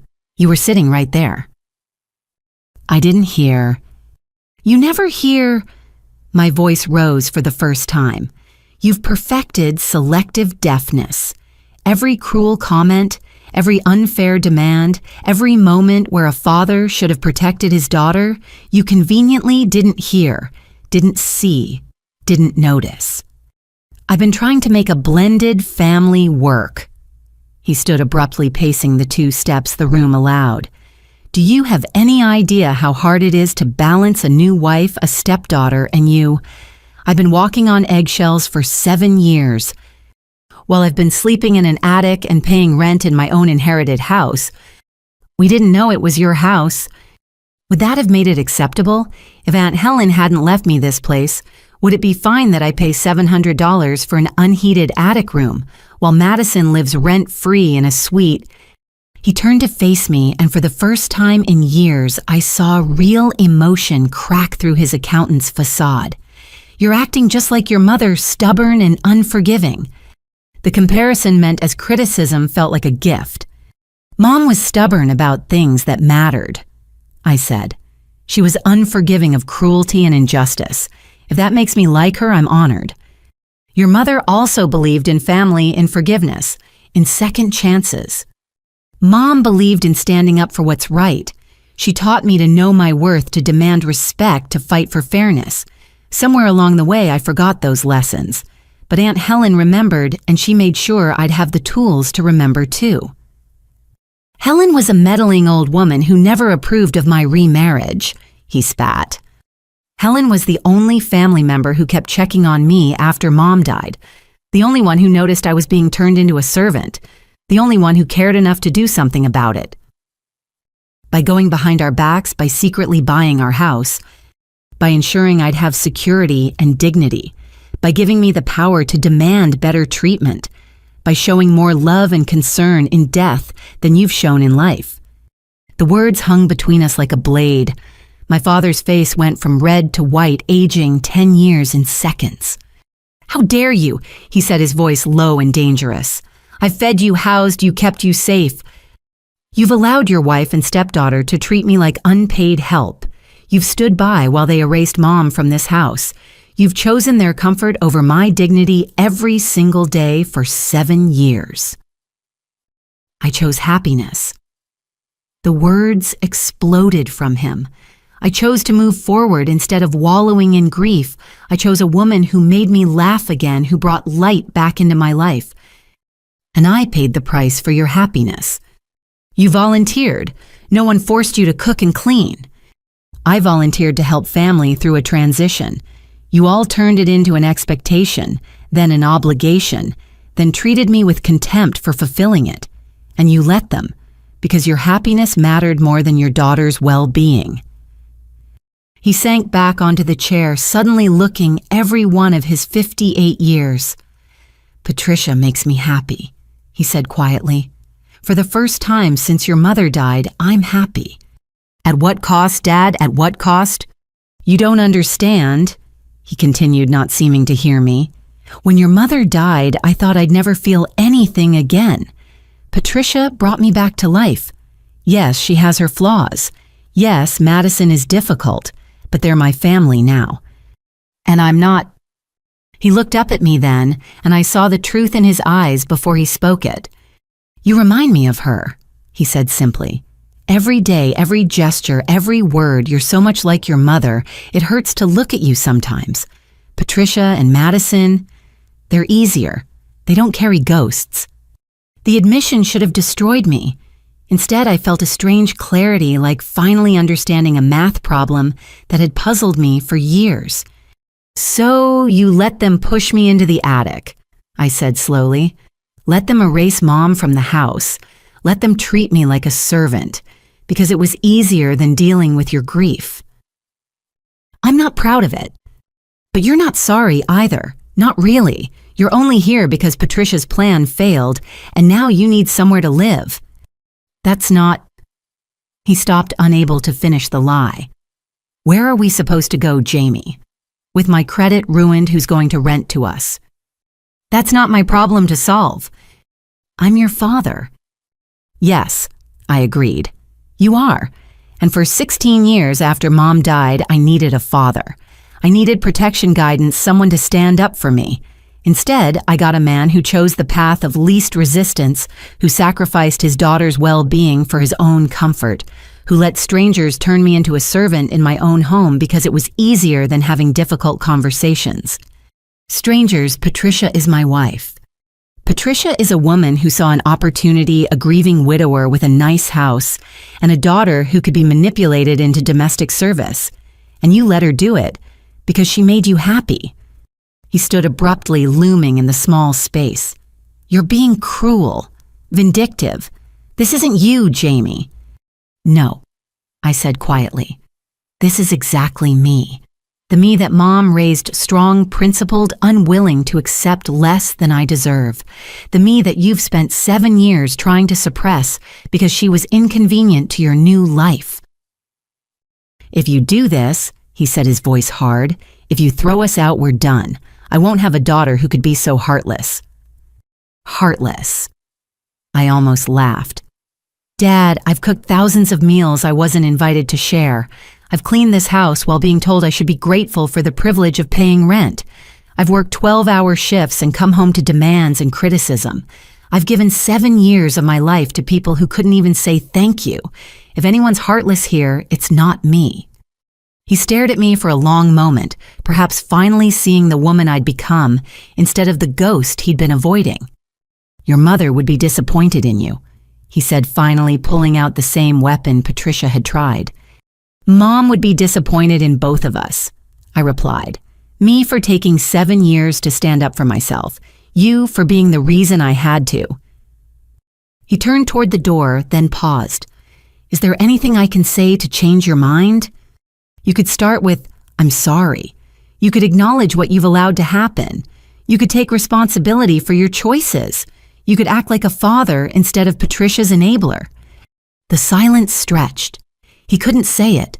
Even now, even with everything on the line, he couldn't admit fault, couldn't acknowledge the harm, couldn't choose his daughter over his comfort. Then we have nothing left to discuss, I said quietly. He left without another word, his footsteps heavy on the narrow stairs. I heard him speaking to Patricia, below their voices, a low murmur of planning and recrimination. I sat on my small bed in my cold attic room, surrounded by 7 years of compressed living, and felt nothing. The father I'd been clinging to, the relationship I'd been trying to preserve it, had been dead for years. I'd just been too afraid to hold the funeral. But now I could bury it properly and move forward. Tomorrow they would all be gone. The house would be empty and wounded, but mine to heal. And maybe finally I could heal too. The rain had stopped. Through my tiny window, I could see stars emerging between the clouds. Somewhere up there, Mom and Aunt Helen were watching. I hoped they understood. I hoped they approved. Most of all, I hoped they knew that their lessons about strength, dignity, and self-worth had finally taken root, even if it had taken far too long to bloom. With only 5 days left on their eviction notice, Thanksgiving arrived like a storm cloud, heavy with the promise of disaster.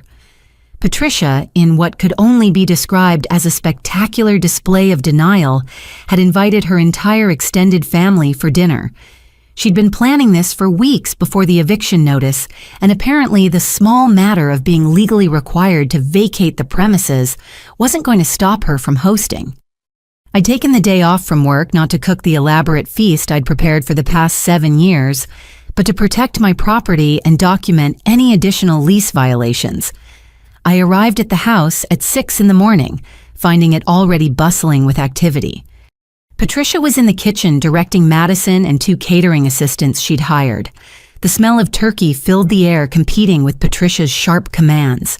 Through the window, I could see rental chairs and tables being unloaded in the backyard despite the November cold. "What are you doing here?" Madison spotted me first, her voice dripping with hostility. She was wearing an apron that said, "Kitchen Princess." Ironic, considering I'd never seen her cook anything more complex than microwave popcorn. "Protecting my property," I said calmly, "and documenting continued lease violations." Patricia whirled around, brandishing a basting brush like a weapon. "Don't you dare ruin this holiday. My family is coming from Connecticut, New Jersey, and Delaware. This dinner has been planned for months. Your eviction has been in effect for over a week. You're supposed to be packing, not party planning. It's Thanksgiving." Patricia's voice rose to a pitch that made the catering assistants exchange nervous glances. "A day for family, for gratitude, for respecting legal notices and property rights," I finished. "Every person you invite is another unauthorized guest on my property." "You're not seriously going to call the police on Thanksgiving?" Madison challenged. I pulled out my phone, showing them I had the non-emergency number ready. "Try me." The standoff might have continued, but the doorbell rang. Patricia's sister Vivian had arrived early, along with her husband Robert and their 3 teenagers. I watched Patricia's face cycle through panic defiance and finally a brittle determination. "Act normal," she hissed at Madison, plastering on a smile as she went to greet her guests. What followed was perhaps the most surreal Thanksgiving I'd ever experienced. I set up my laptop in the formal dining room, the room I'd been banned from using for 7 years, and began working on documentation while Patricia's family arrived in waves. Each new arrival was greeted with increasingly frantic cheer by Patricia, who was trying desperately to maintain the illusion that everything was fine. She'd told them nothing about the eviction, nothing about the credit card fraud, nothing about Madison's arrest. As far as they knew, this was just another family gathering at Patricia's lovely home. "Patricia, darling, the house looks wonderful," Vivian gushed, air-kissing her sister. "Though I don't remember this furniture. Did you redecorate?" Patricia's laugh was strained. "Just a few changes. You know me, always updating." What Vivian didn't know was that half the furniture was already sold or packed, replaced with rentals to maintain appearances. The family photos had been removed from walls, leaving telltale clean squares on the paint. Boxes were hidden in closets, and the garage the detritus of a life being hastily dismantled. By noon, 23 members of Patricia's extended family had arrived. They filled the house with conversation and laughter, oblivious to the underlying tension. I remained in the dining room, visible but separate, a specter at their feast. "Who's that?" I heard Vivian's teenage daughter whisper. "She's just sitting there working on Thanksgiving." "That's Jamie," Madison replied, loudly enough for me to hear. "The tenant. She's being evicted for not paying rent, but she won't leave. We've had to call lawyers." The lie was so brazen I actually laughed out loud, drawing stares from the assembled family. Patricia appeared in the doorway, her face a mask of forced calm. "Jamie, could I speak with you privately?" "No," I said, simply returning to my documentation. "But feel free to tell your family the truth about why you're being evicted. Start with the illegal garage conversion, or Madison's arrest, or the credit card fraud." The dining room fell silent. Vivian looked between Patricia and me, confusion clear on her perfectly made-up face. "Evicted Patricia? What is she talking about?" "It's a misunderstanding," Patricia said quickly. A silly dispute about her violating multiple terms of the lease agreement on this property which I own, I interjected calmly, including hosting this gathering without permission. You own... Robert Vivian's husband was a corporate lawyer, and his professional instincts kicked in immediately. Patricia, you told us you own this house. The silence that followed was deafening. Patricia's mouth opened and closed, but no sound came out. Madison tried to salvage the situation with her usual grace. She's lying, she's just a bitter tenant who... I pulled out my phone displaying the deed. I inherited this property from my great-aunt Helen 3 months ago. They've been my tenants currently under eviction for multiple lease violations and criminal activity. Criminal. Vivian's voice went up an octave. Patricia, what is going on? And then like a dam breaking, the truth began to spill out. Not from Patricia, who was still trying to spin damage control, but from the questions and observations of her family. Why were there boxes stacked in the hallway? Why was Madison's boyfriend not attending? Why did the dining room have clean squares where pictures should be? Where's Richard? Someone asked, and Patricia's composure finally cracked. He's not feeling well. He's upstairs resting. But I'd seen my father leave early that morning, presumably to avoid the dinner entirely. His car wasn't in the driveway, and his absence spoke volumes. The catered dinner proceeded with the bizarre quality of a play where half the actors had forgotten their lines. Patricia tried to maintain normalcy, ushering everyone to the backyard where the rental company had set up heated tents. But whispers followed in her wake, questions multiplying like cells dividing. I remained in the dining room, clearly visible through the French doors.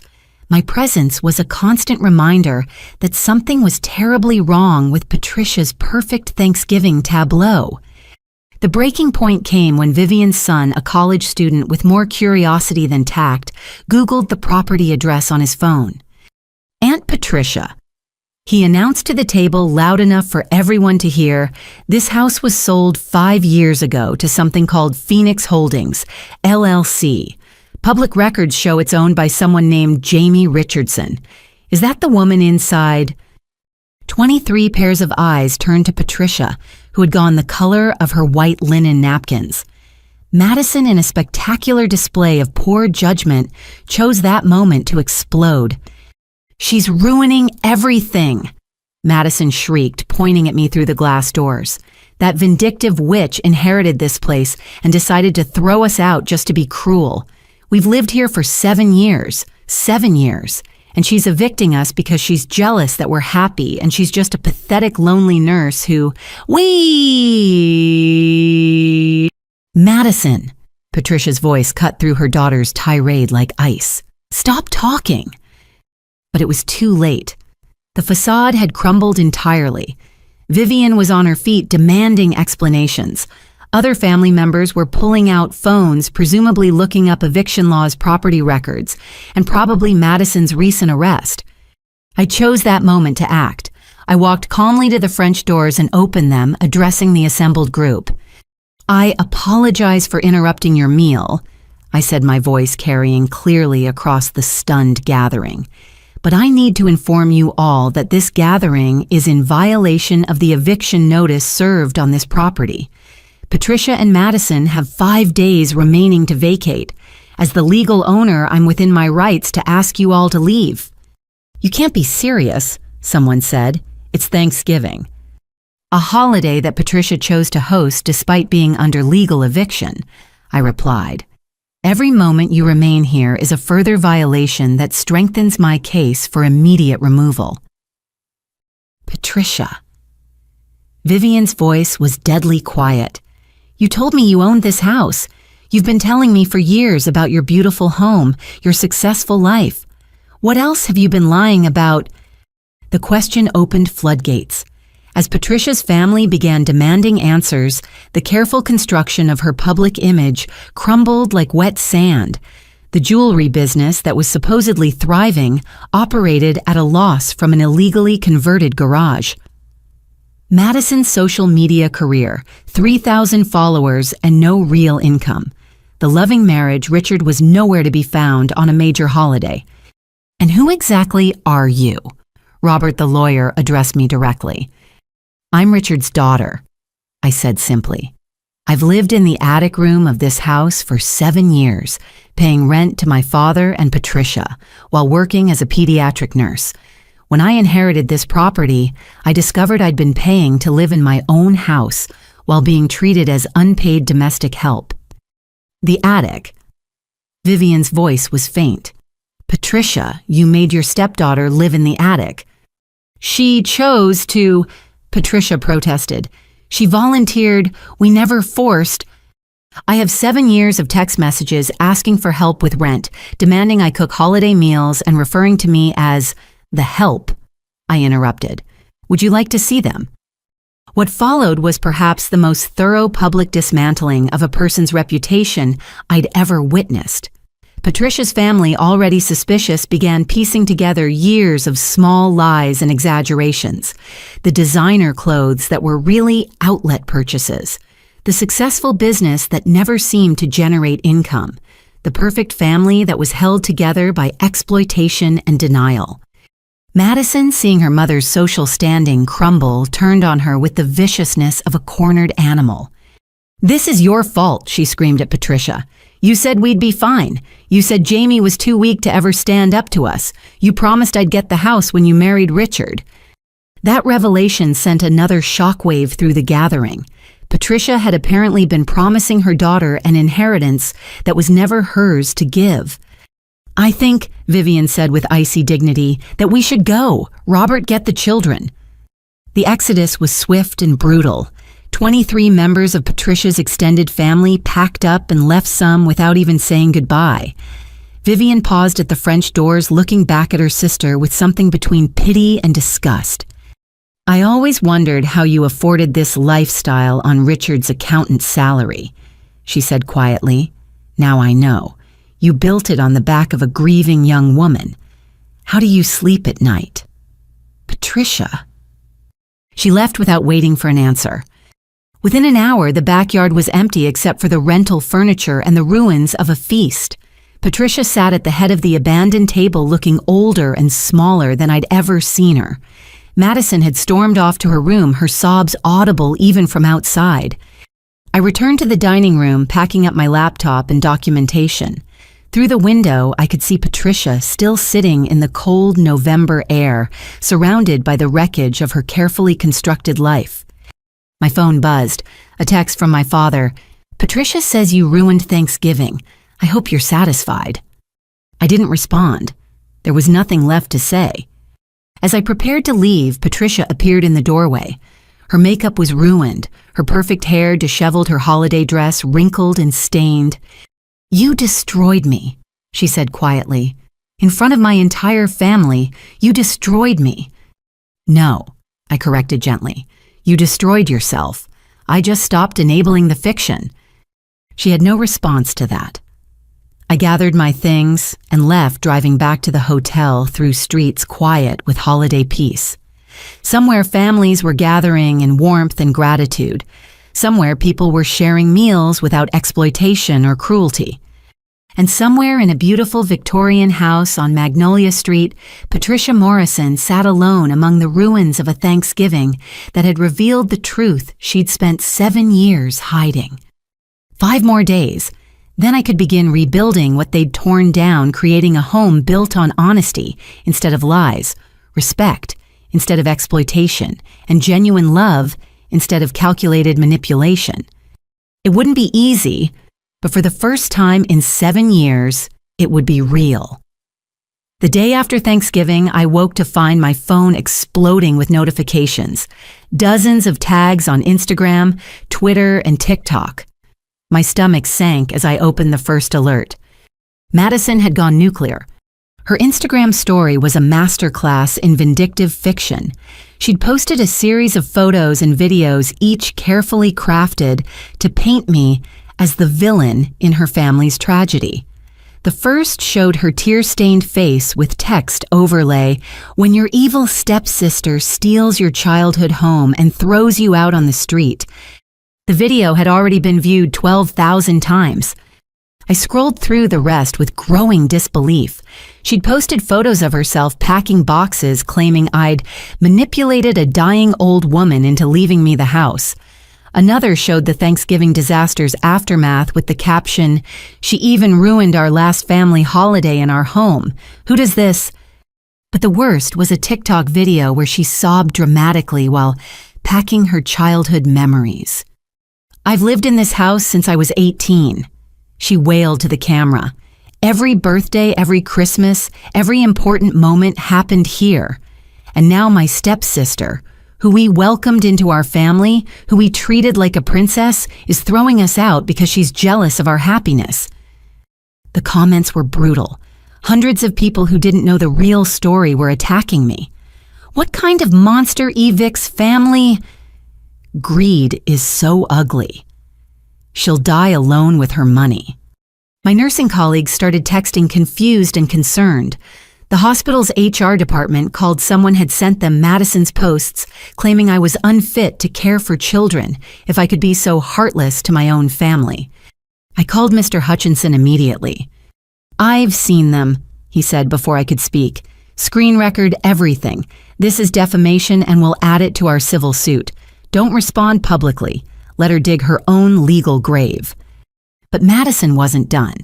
Throughout the day, she escalated her social media campaign. She posted what she claimed was security footage of me breaking in to change the locks, actually video of me entering my own house with my legal key. She shared screenshots of text messages supposedly from me, threatening them crude photoshops that wouldn't fool anyone who looked closely, but her followers weren't looking closely. The crescendo came that evening. Madison went live on Instagram, broadcasting from her room as she packed her life away. 3,000 viewers watched as she opened boxes, pulling out items with manufactured emotion. "This was my sweet 16 tiara," she said, holding up the rhinestone crown. "I wore it the night Dad, my stepfather, officially adopted me in his heart, if not legally. And now his biological daughter is making sure I can never feel that belonging again." The adoption lie was a new low. My father had never even discussed adopting Madison. She was 25 years old and had a living father who sent sporadic birthday cards and nothing else. But her audience ate it up. The viewer count climbed. Comments flooded, in many offering her places to stay money for a lawyer's sympathy for her plight. Someone started a GoFundMe, "Help Madison Save Her Childhood Home." It raised $2,000 in 3 hours before I could report it as fraudulent. I was documenting everything when I heard a car pull up outside the hotel. Through the window, I saw Madison's car, a BMW her mother had leased for her in the parking lot. She was here, at my hotel. I double-checked that my door was locked and called hotel security. "We have someone who may be planning to harass me," I explained. "She's my stepsister currently under eviction, and she's been posting defamatory content about me online." Security promised to monitor the situation. Within minutes, I heard commotion in the hallway. Madison's voice, loud and dramatic, carried through the door. "I just want to talk to my sister. I want to apologize. Why won't anyone help me reconcile with my family?" She was live streaming again. I could see it on my phone, the hotel hallway security approaching her tearful face, perfectly angled for maximum sympathy. "They won't even let me apologize," she sobbed to her audience. "I came here to make peace, to beg for forgiveness, and she's called security on me. Her own sister." Security firmly escorted her out, but the damage was done. The video went viral within hours. "Evil stepsister" started trending locally. Someone found my LinkedIn and posted it to Reddit. My professional headshot became a meme, the face of family betrayal. But Madison had made a crucial mistake. In her eagerness to destroy me, she'd been sloppy. The security footage she'd posted included clear timestamp data proving she'd changed the locks illegally. Her live streams showed undamaged property she'd claimed I'd destroyed. Most damning, she'd accidentally included a glimpse of the actual eviction notice in one video, contradicting her claims about the reasons for removal. Internet detectives started noticing inconsistencies. Why did she claim to have lived there since childhood, but earlier posts showed a different house? Why were there no photos of her in the home before age 18? How could someone who claimed to be homeless afford a BMW and designer clothes? The tide began to turn, but not before the damage spread. My supervisor called parents of patients had seen the posts and expressed concern. While the hospital supported me, they suggested I take a few days off until things calmed down. Madison, drunk on viral attention, escalated further. She posted a tour of her house, showing damage that didn't exist, claiming I'd already started destroying her home. But sharp-eyed viewers noticed something she'd missed. Visible in several shots were the security cameras I'd installed after her birthday party. I'd recorded everything. Working with Mr. Hutchinson, we prepared a comprehensive response. Not emotional appeals or social media drama, but facts. Security footage of Madison's party showing her destroying property. Time-stamped video of her entering my locked room. Audio from the cameras in common areas where recording was legal, capturing her calling me the help, and discussing how to milk Jamie for everything before Mom marries someone richer. We sent cease and desist letters to Madison and Patricia demanding they stop the defamatory posts. When Madison ignored them, continuing her campaign, we released the security footage. The internet's judgment was swift and merciless. The same commenters who'd called me a monster now turned on Madison with double the venom. Her Instagram followers plummeted. The GoFundMe was shut down with a fraud warning. Someone found her old posts bragging about living rent-free and never having to work like regular people. But Madison wasn't finished. Cornered and exposed, she lashed out with one final desperate video.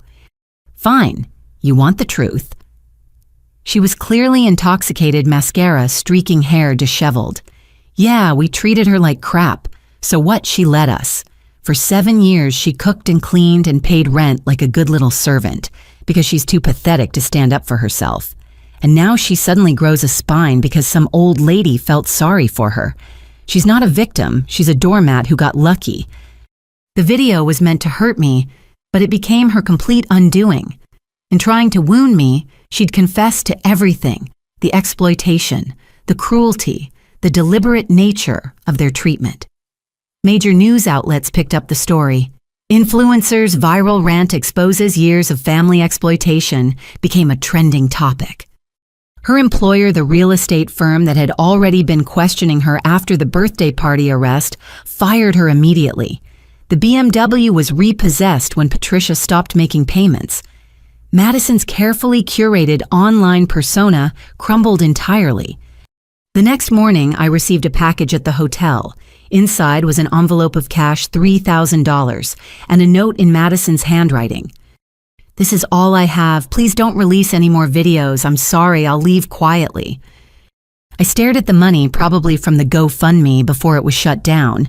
It wasn't even a fraction of what I'd spent supporting the household over 7 years, but it wasn't about the money. It never had been. I had Mr. Hutchinson return it with a simple message. Use this for your moving expenses. Leave by the deadline. Stop the harassment. No further contact. Madison's social media went dark after that. The videos were deleted, the accounts made private, or deactivated entirely. The internet moved on to its next drama, leaving only archived screenshots and think pieces about toxic family dynamics in the social media age. But the real cost was higher than followers or reputation. Madison had spent so long crafting an online persona that she'd forgotten how to exist without it. Her entire identity had been built on the fiction of being a successful influencer from a perfect family. Without that fiction, she had nothing. 3 days remained on the eviction notice. The house was quiet when I drove by. No more parties, no more drama, just the steady work of lives being packed into boxes. Madison's revenge had backfired spectacularly, accelerating their departure and cementing my decision. Sometimes the best response to someone trying to destroy you is simply to let them reveal who they really are. Madison had done that more thoroughly than I ever could have. The truth, as they say, had set us all free, just not in the way she'd intended. My lawyer, Mr. Hutchinson, arrived at the hotel the next morning with a manila envelope that felt heavier than its physical weight suggested. I've been saving this for the right moment, he said, settling into the small chair by the window. Your aunt was very specific about when you should receive this additional documentation. Inside the envelope were photographs, letters, and a thick document that looked like a private investigator's report. My hands trembled slightly as I began to read. The first page was a letter in Aunt Helen's distinctive handwriting. My dearest Jamie, if you're reading this, then you finally stood up to them. I'm so proud of you, dear one. I know it wasn't easy. I know you probably feel guilty, but you need to know the truth about why I did what I did. 3 years ago, I hired a private investigator, not to spy, but to check on you. You'd stopped calling as often, and when you did, you sounded so tired, so defeated. What he found broke my heart and ignited my anger in equal measure. I looked up at Mr. Hutchinson. She hired a private investigator. He nodded. She was concerned, but didn't want to interfere directly. She knew you'd refuse help out of pride or misplaced loyalty, so she gathered evidence instead. I returned to the letter. The investigator documented everything. The photos will show you what I saw you coming home from 12-hour shifts to cook elaborate meals you weren't invited to share. You cleaning while they lounged by the pool you weren't welcome to use. You paying rent for an attic room while Madison lived like a princess in what should have been your space. But the worst part was watching you shrink. Each year you became smaller, quieter, less like the vibrant young woman your mother raised. They weren't just taking your labor, Jamie. They were stealing your light. The photographs were damning. Shot after shot of me carrying groceries while Patricia and Madison sat on the porch. Me mowing the lawn in the summer heat while they sunbathed. Me through the kitchen window at midnight still cleaning up from a dinner party I hadn't been invited to attend. One photo stopped me cold. It showed me sitting alone in my car in the hospital parking lot, clearly crying. The timestamp showed it was Christmas Eve 2 years ago, the night Patricia had told me not to join the family dinner because it would be awkward with Madison's boyfriend's family. These photos, I couldn't finish the sentence, were taken from public property or with permission from neighbors, Mr. Hutchinson assured me. Everything was legal and above board. Your aunt was very careful. The investigator's report was thorough and clinical. Subject Jamie Richardson exhibits signs of sustained emotional abuse and financial exploitation. Despite professional success, promoted to charge nurse, received multiple commendations. Subject maintains subservient role in household. Family members demonstrate pattern of deliberate exclusion, excessive demands, and psychological manipulation. Of particular note, subject pays $700 a month for substandard accommodations, while comparable rooms rent for $300, $400 in same neighborhood. Subject provides approximately 30 to 40 hours weekly of unpaid domestic labor, valued at $600, $800 a week. Total estimated financial exploitation, $75,000, $100,000 over observation period. Aunt Helen's letter continued. I wanted to storm in and rescue you immediately, but my lawyer, dear Mr. Hutchinson, who's been so patient with my schemes, advised patience. He said you needed to come to the realization yourself that any change had to come from you. So I made my plans. I bought the house through a trust, ensuring they could never find out. I documented everything, and I waited, hoping you'd find your strength before it was too late. The house was never really about property, dear one. It was about giving you the power to reclaim your life. Every month they paid rent they were paying into your freedom fund. Every lease violation they committed was another tool for your eventual liberation. There was more, so much more. Financial records showing how Aunt Helen had structured the purchase to maximum benefit for me. Legal strategies she'd developed with Mr. Hutchinson for various scenarios. Even psychological resources for recovering from long-term emotional abuse. She loved you very much, Mr. Hutchinson said quietly as I wiped away tears. She called you her true granddaughter, even though you were technically her great-niece. Said you were the only one who inherited your mother's strength, even if it had been buried under others' cruelty. One document caught my eye, a transcript of a conversation between Aunt Helen and the investigator. Has there been any physical abuse? P.I. No, ma'am. It's all psychological and financial. In some ways that's worse. Bruises heal, but when they convince you that you deserve mistreatment, that you're lucky to have what little they give you, that damage goes deep. PI, what do you want me to do? Keep watching, keep documenting, and pray she finds her backbone before they break her completely. The final page of Aunt Helen's letter was dated just a month before her death. I won't be here to see you reclaim your life, dear one. My doctor says weeks, maybe days, but I'll die knowing I've given you the tools you need. The house, the evidence, the legal framework, it's all there waiting for you. But more importantly, I want you to know this. You are not what they've made you believe. You are not the help. You are not a burden. You are not lucky to have that cold attic room. You are a talented, compassionate woman who saves children's lives.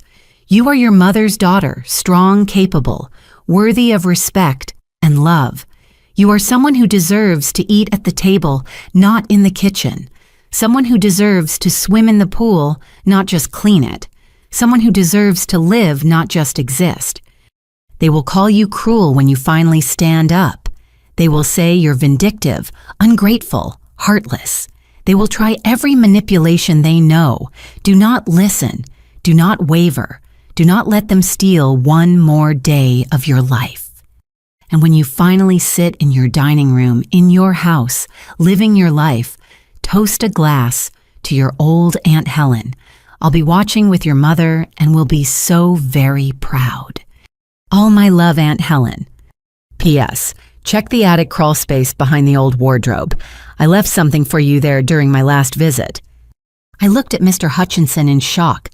There's something in the house. He smiled. She insisted on visiting one last time about 6 months before she passed. Said she wanted to see the place once more. She was alone in the attic for about an hour, told Patricia she was praying in the space where her dear friend's daughter slept. I thought back to that visit. Patricia had been annoyed by Aunt Helen's request to see my room, but couldn't refuse a 90-year-old woman. I'd been at work, had missed seeing her that final time. What did she leave? I asked. I don't know, Mr. Hutchinson admitted. She never told me. Just smiled that mischievous smile of hers and said you'd understand when you found it. I stared at the pile of evidence, years of documentation, carefully gathered proof of my exploitation.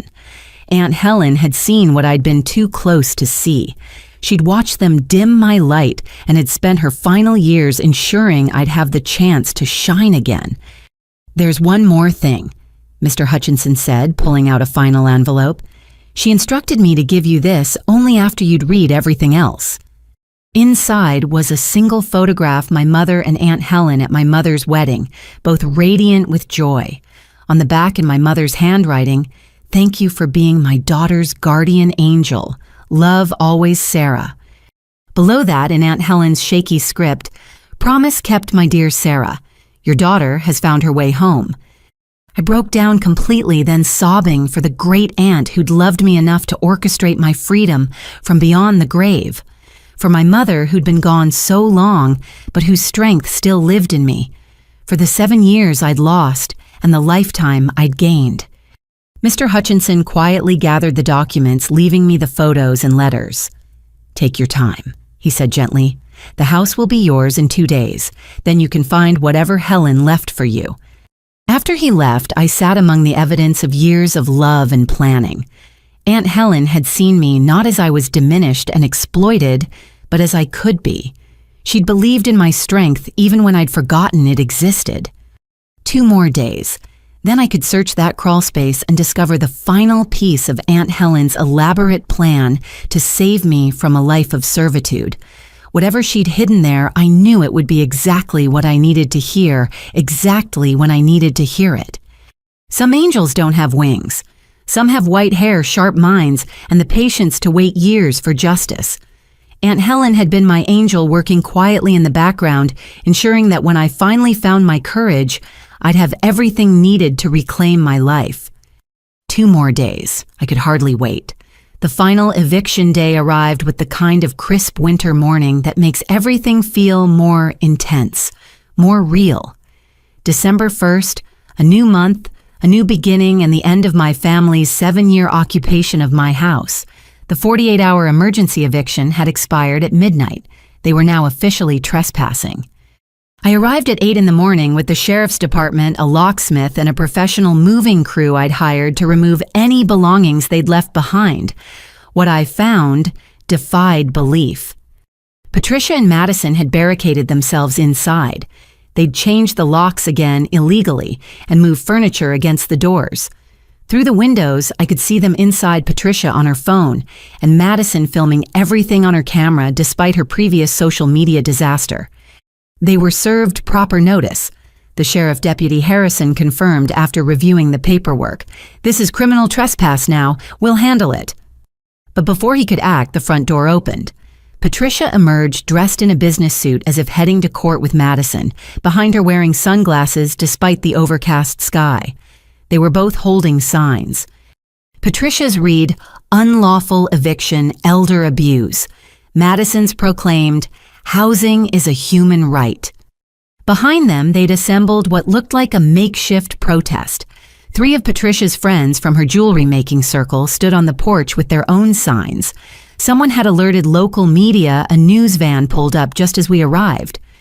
"This is an illegal eviction," Patricia announced loudly, clearly playing to the cameras. "I am 55 years old, being thrown out of my home of 7 years by a vindictive landlord who happens to be my stepdaughter.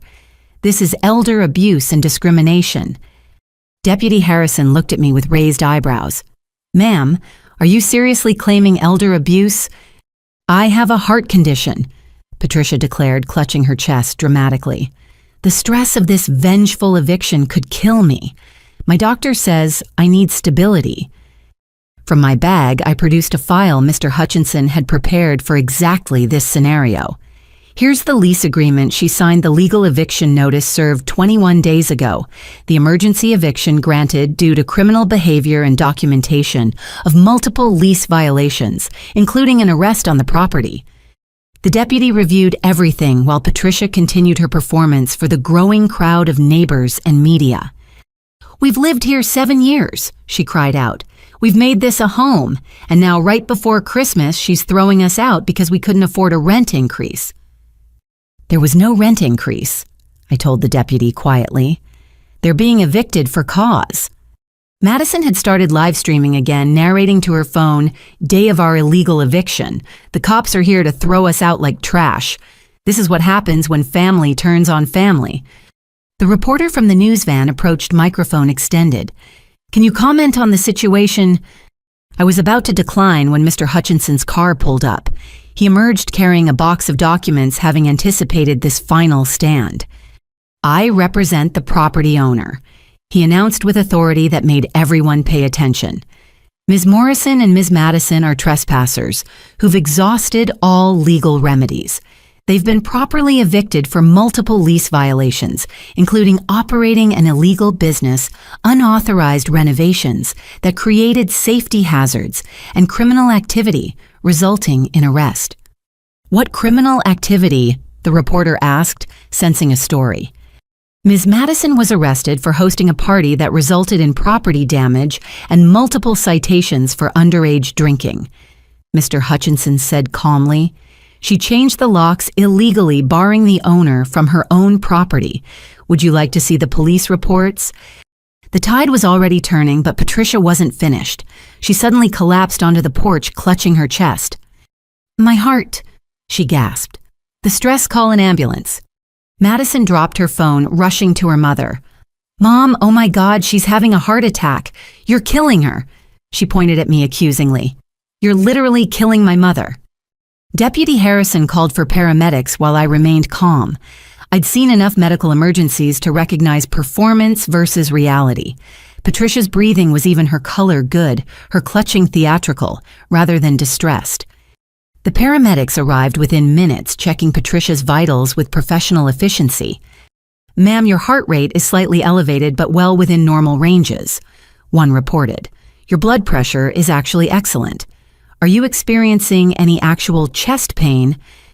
"It comes and goes," Patricia said weakly, eyes darting to the cameras. "We should transport you for evaluation," the paramedic said, following protocol, "just to be safe." "But my house," "Ma'am, if you're having a cardiac event, we need to get you to the hospital immediately." Caught in her own performance, Patricia had no choice but to be loaded into the ambulance. Madison tried to use this as leverage.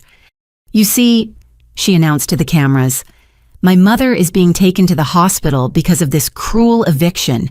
We're not leaving. We're staying right here until—" Miss Deputy Harrison interrupted.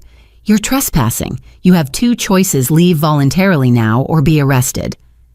Madison's bravado crumbled.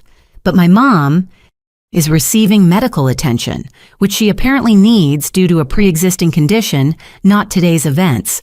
Now what's it going to be?" The cameras captured it all. Madison's face cycling through defiance, fear, and finally defeat. Her previous arrest had taught her that handcuffs weren't worth the Instagram content. "Fine," she spat, "but I need time to pack. You had 21 days. I said, speaking publicly for the first time. Plus an additional 48 hours after the emergency eviction. You chose to spend that time on social media and fake protests instead of packing. I turned to the reporter who was avidly recording everything. For 7 years, I paid rent for an attic room in my own inherited house, while being treated as unpaid domestic help. I cooked, cleaned, and maintained this property while being excluded from family meals and told I should be grateful for the opportunity to serve. When I inherited this house and asked them to either treat me with respect or leave, they chose to leave. Everything else has been their attempt to avoid consequences for their choices." "That's a lie," Madison shrieked, but even she seemed to realize how hollow it sounded. The professional movers I'd hired began their work under the sheriff's supervision. They carefully packed belongings into boxes, labeled everything, and loaded it onto trucks bound for a storage facility. I'd paid for 1 month of storage, more than I was legally required to do, to give them time to collect their things. Madison followed the movers, filming and narrating dramatically. "There goes my childhood dresser, my memories, my life." But the neighbors who'd gathered weren't buying it. Many had witnessed years of my treatment. Mrs. Chen stood at her fence, arms crossed, shaking her head at Madison's theatrics.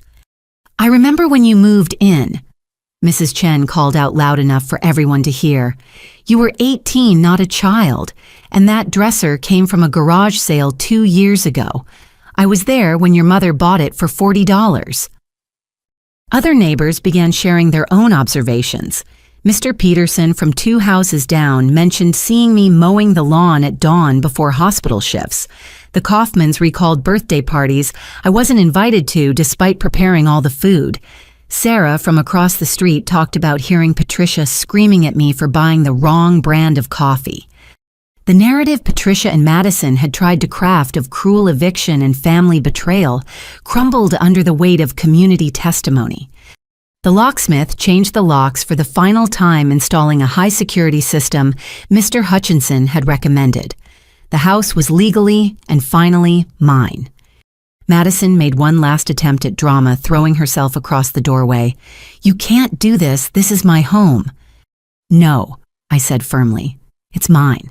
It's been mine for 3 months legally and for 28 years by right of birth and love. You're no longer welcome here." Deputy Harrison gently but firmly moved Madison aside. She stood on the lawn looking lost without her props and protest signs. "Where am I supposed to go?" she asked, and for the first time it sounded like a genuine question rather than manipulation.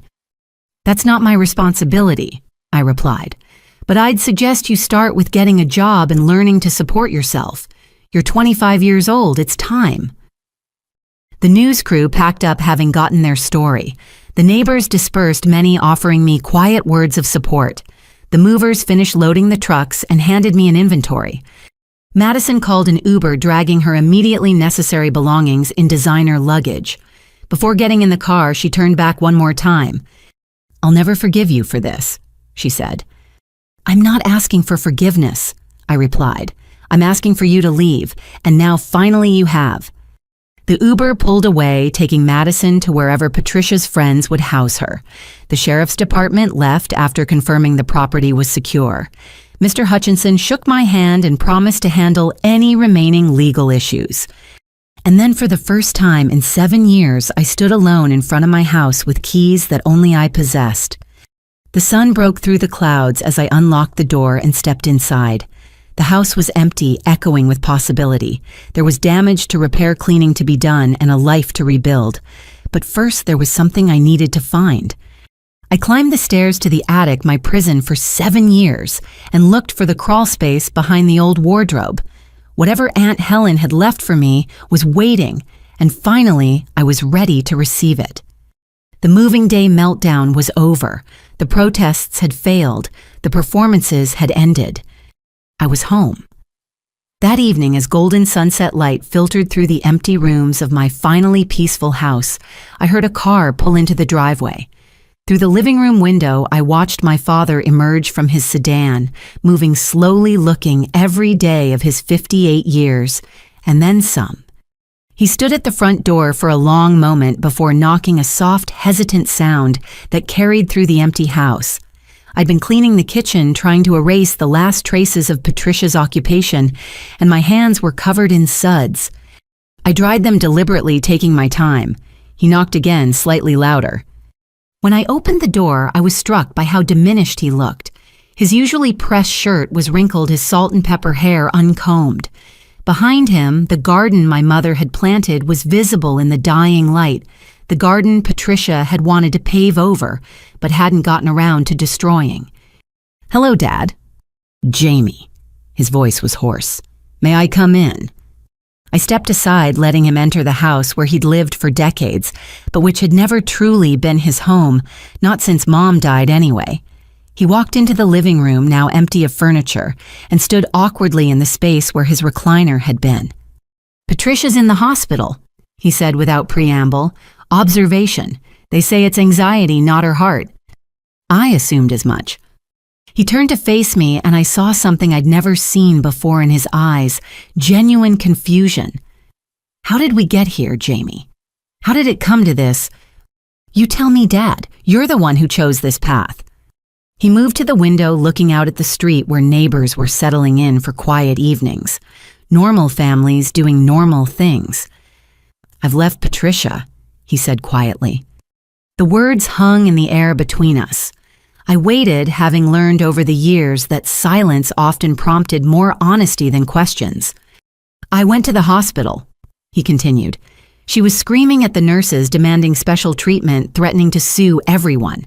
And Madison was there, filming it all for her social media, turning her mother's fake crisis into content. And I realized I've been living in a circus. I've been so desperate to not be alone that I surrounded myself with chaos and called it family." He turned back to me, and for the first time in years, he looked directly at me, not through me or around me, but at me. "I've been a terrible father." The admission should have felt like victory. Instead, it just felt sad. "Yes," I agreed simply. "You have." He flinched, but didn't argue. Moving slowly like an old man, he lowered himself to sit on the floor where his chair used to be. After a moment, I joined him, sitting cross-legged like we used to when I was little, and he'd read me stories. "Your mother would have hated what I became," he said, pulling out a manila envelope from his jacket. "I found these while packing. I've been saving them." He handed me the envelope with shaking hands. Inside were photographs I'd never seen my mother in her garden, laughing at something off camera. My parents' wedding day, Mom holding infant me in the hospital. But there were also letters in her handwriting recipes. She'd collected cards she'd made for various holidays. "Patricia made me put them away," he admitted. "Said it wasn't healthy to keep shrines to the dead. But I couldn't throw them out. I kept them in my office, hidden in tax files where she'd never look." I touched a photo of my mother, feeling closer to her than I had in years. "Why show me these now?"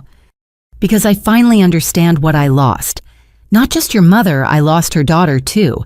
I was so focused on not being alone that I pushed away the one person who actually mattered. It took you 7 years to figure that out." He rubbed his face with both hands. "I'm a coward, Jamie. I've always been a coward. When your mother got sick, I threw myself into work because I couldn't handle watching her fade. After she died, I couldn't handle your grief on top of mine, so I withdrew. When Patricia came along, she was easy. She didn't remind me of loss. She didn't carry ghosts. She was shallow and materialistic and exactly what I thought I needed. And I was the price you paid for that comfort. Yes. The word came out broken. I told myself I was providing stability, keeping the peace, but I was just choosing the path of least resistance. Every time Patricia criticized you, every time Madison treated you badly, every time you ate alone in the kitchen, I knew it was wrong. But speaking up would have meant conflict, and conflict would have meant possibly losing my buffer against loneliness. We sat in silence as darkness filled the empty room. Somewhere upstairs, the old house creaked and settled, making the sounds that had been my only company for so many nights. "I don't expect forgiveness," he said finally. "I haven't earned it, but I need you to know that I see it now. All of it. The way you kept Mom's memory alive through her recipes while I let Patricia erase her from the walls. The way you maintained her garden while I stood by as Patricia planned to destroy it. The way you became the woman your mother would have been proud of while I became a man she wouldn't recognize. What do you want from me, Dad?" He struggled to his feet, looking around the empty room. "Nothing. I have no right to want anything from you. I needed to tell you the truth and to give you these." He gestured to the photos.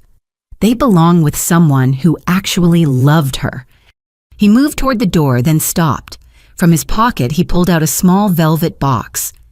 "One more thing. This was your mother's. I should have given it to you years ago, but Patricia said—" He shook his head. "It doesn't matter what Patricia said." I opened the box. Inside was my mother's engagement ring, a simple solitaire diamond in an antique setting. I'd asked about it after she died, but Dad had said it was in the safety deposit box. Another lie to keep the peace. "She wanted you to have it," he said quietly. "Told me before she died. Said when you found someone who loved you the way you deserved to be loved, you should wear it, or reset it, or sell it, whatever brought you joy. She just wanted you to have the choice." Tears blurred my vision. All these years while I'd been serving meals in my mother's kitchen, her ring had been hidden away because Patricia didn't want reminders of the first wife. "Patricia never knew I kept it," he added. "One small rebellion in 7 years of capitulation." I slipped the ring onto my right hand. It fit perfectly. My father moved to the door again, pausing at the threshold. "I'm staying at the extended stay on Riverside, trying to figure out what comes next. I know I have no right to ask, but could you let me know you're okay sometimes? A text, an email, anything. Not for me. I know I don't deserve that. But your mother. I promised her I'd take care of you, and I failed so completely. At least let me know you're thriving despite my failures." I looked at this broken man who'd chosen comfort over courage for 7 years. Part of me wanted to rage at him to list every moment he'd failed me. But what would be the point? He already knew. It was written in every line on his face, every slump of his shoulders. "I'll think about it," I said finally. He nodded, accepting that was more than he deserved. "I love you, Jamie. I know I haven't shown it. I know words are cheap after years of silence. But I do love you, and I'm proud of who you've become. Your mother raised you right in those 12 years she had. I just wish I'd had the strength to continue her work." He left then, walking to his car like a man carrying stones. I watched from the doorway as he drove away, tail lights disappearing into the darkness. I closed the door and locked it, then stood in my empty house holding my mother's photos and wearing her ring. The silence felt different now, not lonely, but peaceful. Not abandoned, but free.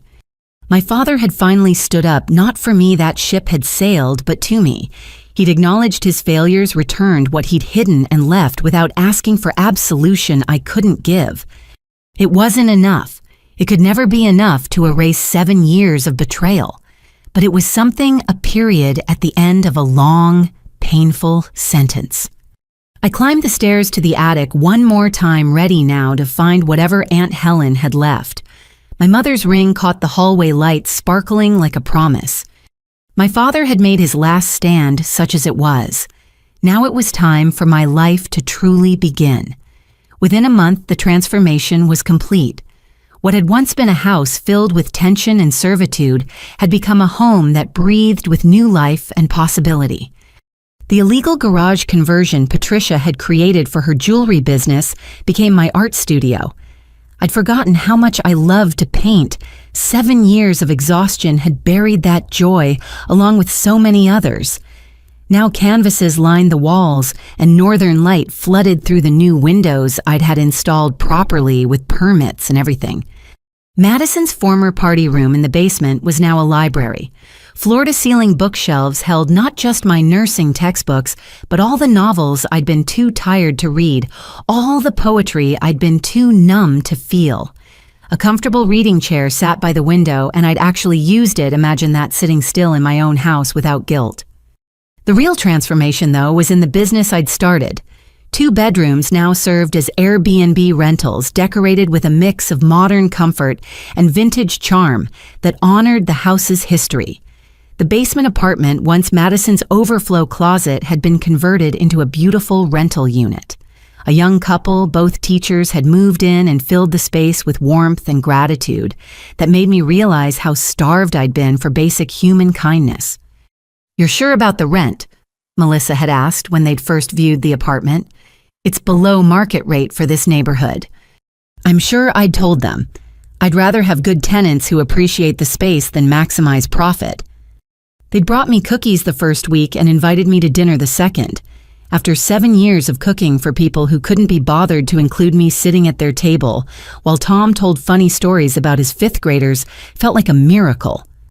The Airbnb had taken off faster than I'd expected. The Victorian's character, combined with its location and my mother's garden now restored to its former glory, made it popular with visitors. I'd even hired Mrs. Chen's niece, a college student, to help with the cleaning and check-ins. "You're a natural at this," she'd told me after I'd explained my system for the 3rd time, worried I was being too particular. So organized, but also so welcoming. The local news station had called wanting to do a follow-up story. From family drama to business success, local nurse transforms inherited home into thriving rentals. I'd agreed, but only because it gave me a chance to set the record straight. The reporter, the same one who'd covered the eviction drama, sat across from me in my beautiful living room, now furnished with pieces that I'd chosen that reflected my taste, my comfort. "This is quite a change from a month ago," she noted. "It's amazing what you can accomplish when you're not spending 40 hours a week cooking and cleaning for people who treat you like hired help," I said with a smile.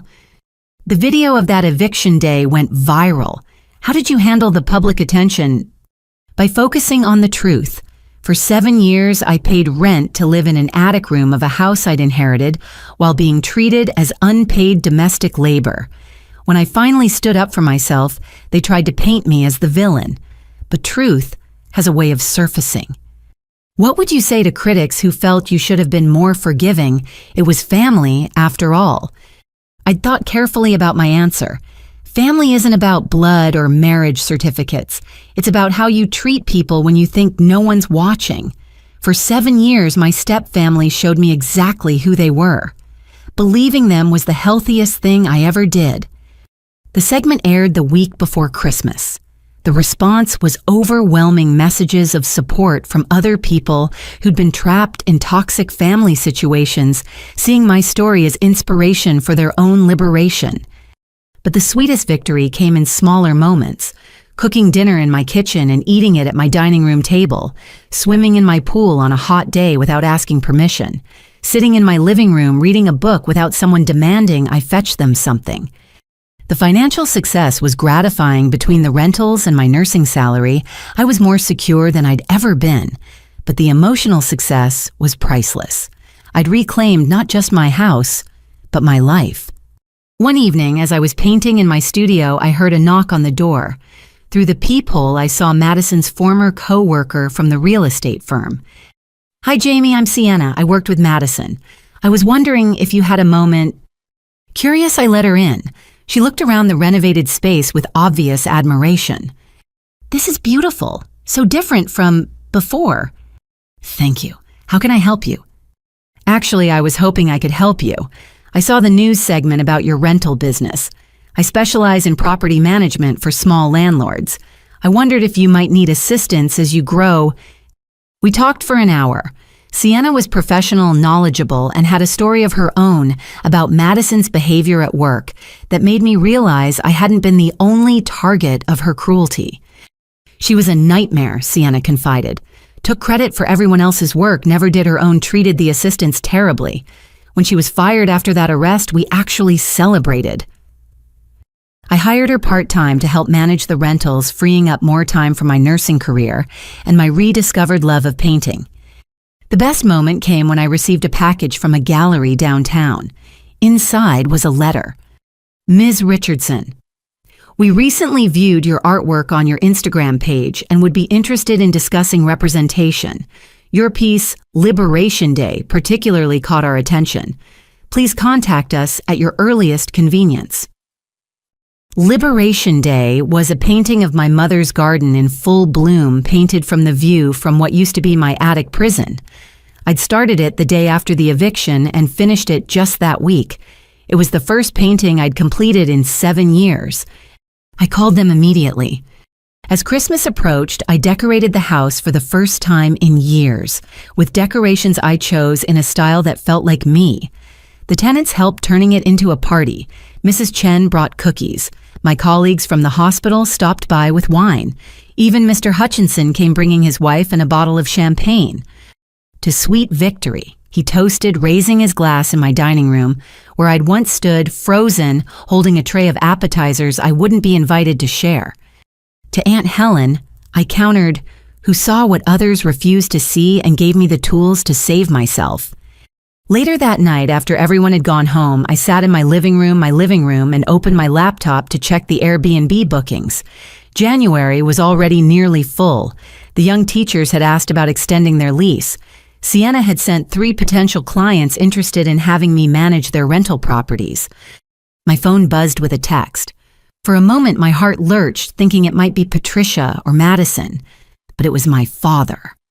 "Saw the news segment. You look happy. Your mother would be so proud. I'm proud too, for whatever that's worth. Merry Christmas, Jamie." I stared at the text for a long moment, then typed back, "Merry Christmas, Dad."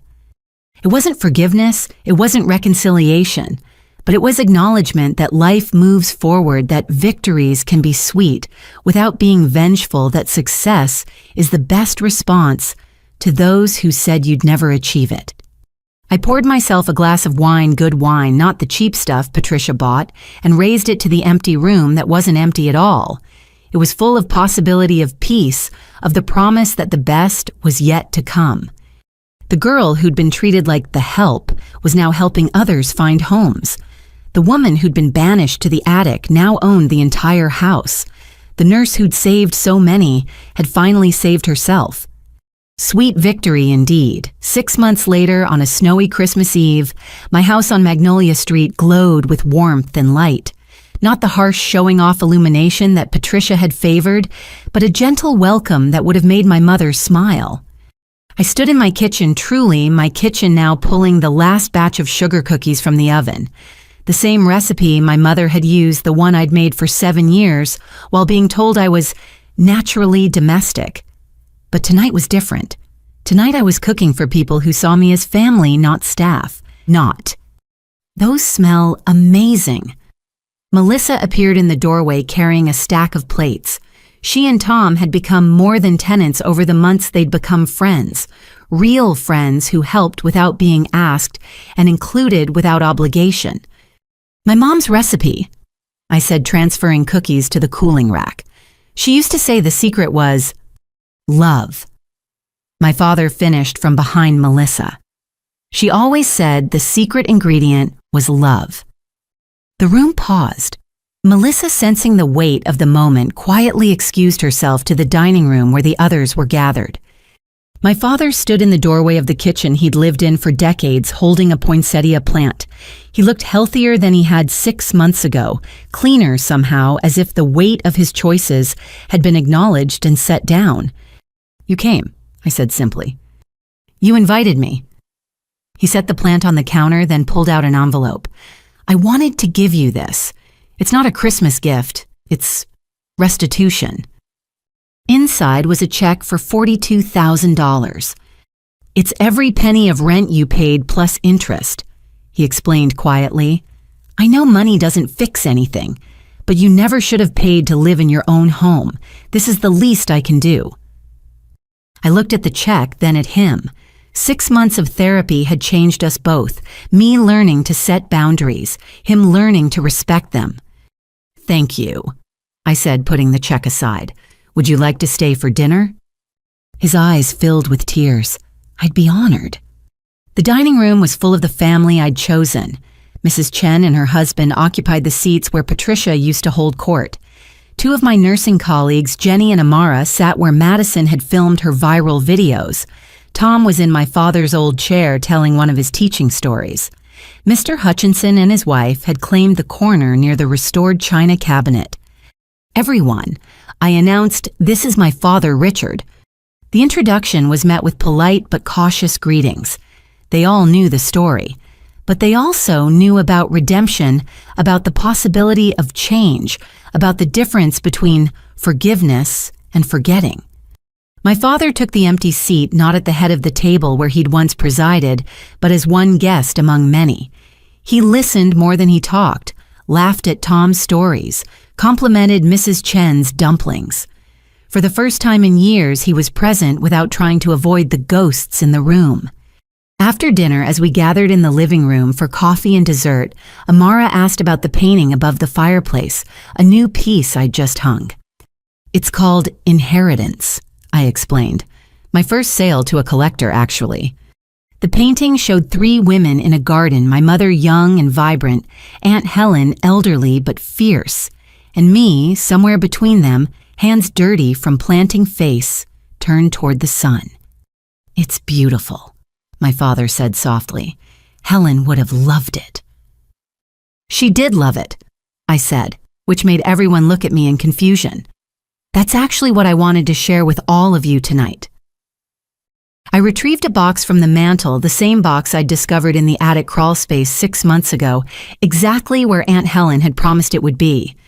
When my great-aunt Helen passed, she left me this house and a mystery, something hidden in the attic. When I finally found it, it was this box with a letter and something else. I pulled out the letter, yellowed with age. This was written by my mother when she was first diagnosed. She gave it to Aunt Helen for safekeeping with instructions to give it to me when I was ready. Aunt Helen decided that meant when I was strong enough to stand up for myself. With steady hands, I read, "My dearest Jamie, if you're reading this, it means I'm gone and you've finally found your strength. I know it's there, I can see it in you, even at 12, that core of steel beneath your gentle heart. I don't know what your life will look like when you read this. I don't know who will love you, who will hurt you, who will try to dim your light, but I know who you are, and more importantly, I know who you'll become. You'll become someone who heals others because you understand pain. You'll become someone who creates beauty because you've seen ugliness. You'll become someone who stands up for herself because you've learned that no one else can do it for you. The house is just a building, my darling. What makes it home is the love within its walls. Fill it with people who see your worth. Cook for those who appreciate the gift of your time. Open your door to those who enter with respect. And remember, you are not what others make you. You are not the roles they assign. You are not the services you provide. You are my daughter Helen's grandniece and your own woman. Be brave, my darling. Be kind, but most of all, be free. All my love, Mom. P.S. Check the bottom of the box. Some treasures are worth waiting for. I reached into the box and pulled out the last item, another small velvet box. Inside were my grandmother's pearl earrings, the ones my mother had worn on her wedding day, the ones Patricia had claimed were lost in the move. Helen saved them, I said, putting them on. They matched my mother's ring perfectly, just like she saved me. The room was quiet except for the soft crackle of the fire and a few sniffles. Mrs. Chen was openly crying. Tom had his arm around Melissa. Even my father wiped his eyes. To inherited treasures, Mr. Hutchinson raised his coffee cup, both material and spiritual. To chosen families, Mrs. Chen added. To second chances, my father said quietly. To coming full circle, I finished. We toasted with coffee and cookies, the room full of warmth that had nothing to do with the fire. Later, as people began to leave, each taking containers of cookies and leftovers, because cooking for others was a joy when it was a choice, not an expectation. My father lingered. I know I can't undo the past, he said, but I want you to know I see you now. Not as your mother's ghost, not as someone to manage my household, but as you, Jamie, my daughter who saves lives and paints beauty and turned pain into purpose. It's a start, I said. Healing isn't instant, but it's a start. He nodded, understanding. As he left, he turned back one more time. The house looks beautiful, like it did when she was alive, but somehow also entirely yours. After everyone had gone, I stood in my living room wearing my grandmother's pearls and my mother's ring, surrounded by the echoes of genuine laughter and real love. The girl who'd once served dinner she wasn't invited to share had just hosted Christmas Eve for the family she'd chosen and who had chosen her in return. Through the window, snow continued to fall on Magnolia Street, blanketing the world in fresh possibility. Somewhere, Patricia was probably still complaining about the injustice of consequences. Madison was likely crafting another social media persona, another fiction to replace the one that had crumbled. But here in this house that had seen so much pain and finally witnessed joy, I was exactly where I belonged. Not in the attic, not in the kitchen, not on the margins of other people's lives, but at the center of my own story, surrounded by people who saw my worth not in what I could do for them, but in who I was. The circle was complete. The girl who'd lost her mother had found her strength. The woman who'd been called the help had helped herself. And the house that had been a prison had become a sanctuary not just for me, but for everyone who entered with love and left with cookies. As I turned off the lights and headed to bed in the master bedroom now, because why shouldn't I have the best room in my own house? I whispered a thank you to the two women who'd made this possible. My mother, who'd planted the seeds of strength, and Aunt Helen, who'd made sure they had room to grow. Tomorrow was Christmas. There would be more gatherings, more laughter, more life lived fully and freely. But tonight, in the quiet of my reclaimed home, I was simply grateful. The inheritance had never really been about the house. It had been about the chance to choose my own life. And what a beautiful life it had become. Dear readers, if you've stayed with Jamie's journey this far, thank you. Have you ever had to stand up to family members who took advantage of your kindness? Sometimes the hardest battles are with those who should love us most. If this story resonated with you, please share it with someone who might need to hear that it's never too late to reclaim your life. Like and subscribe if you believe everyone deserves to eat at the table, not serve it. And comment below with your own stories of finding strength in difficult family situations. Your experiences might help someone else find their courage. From my home to yours, may you always know your worth and never settle for less than you deserve.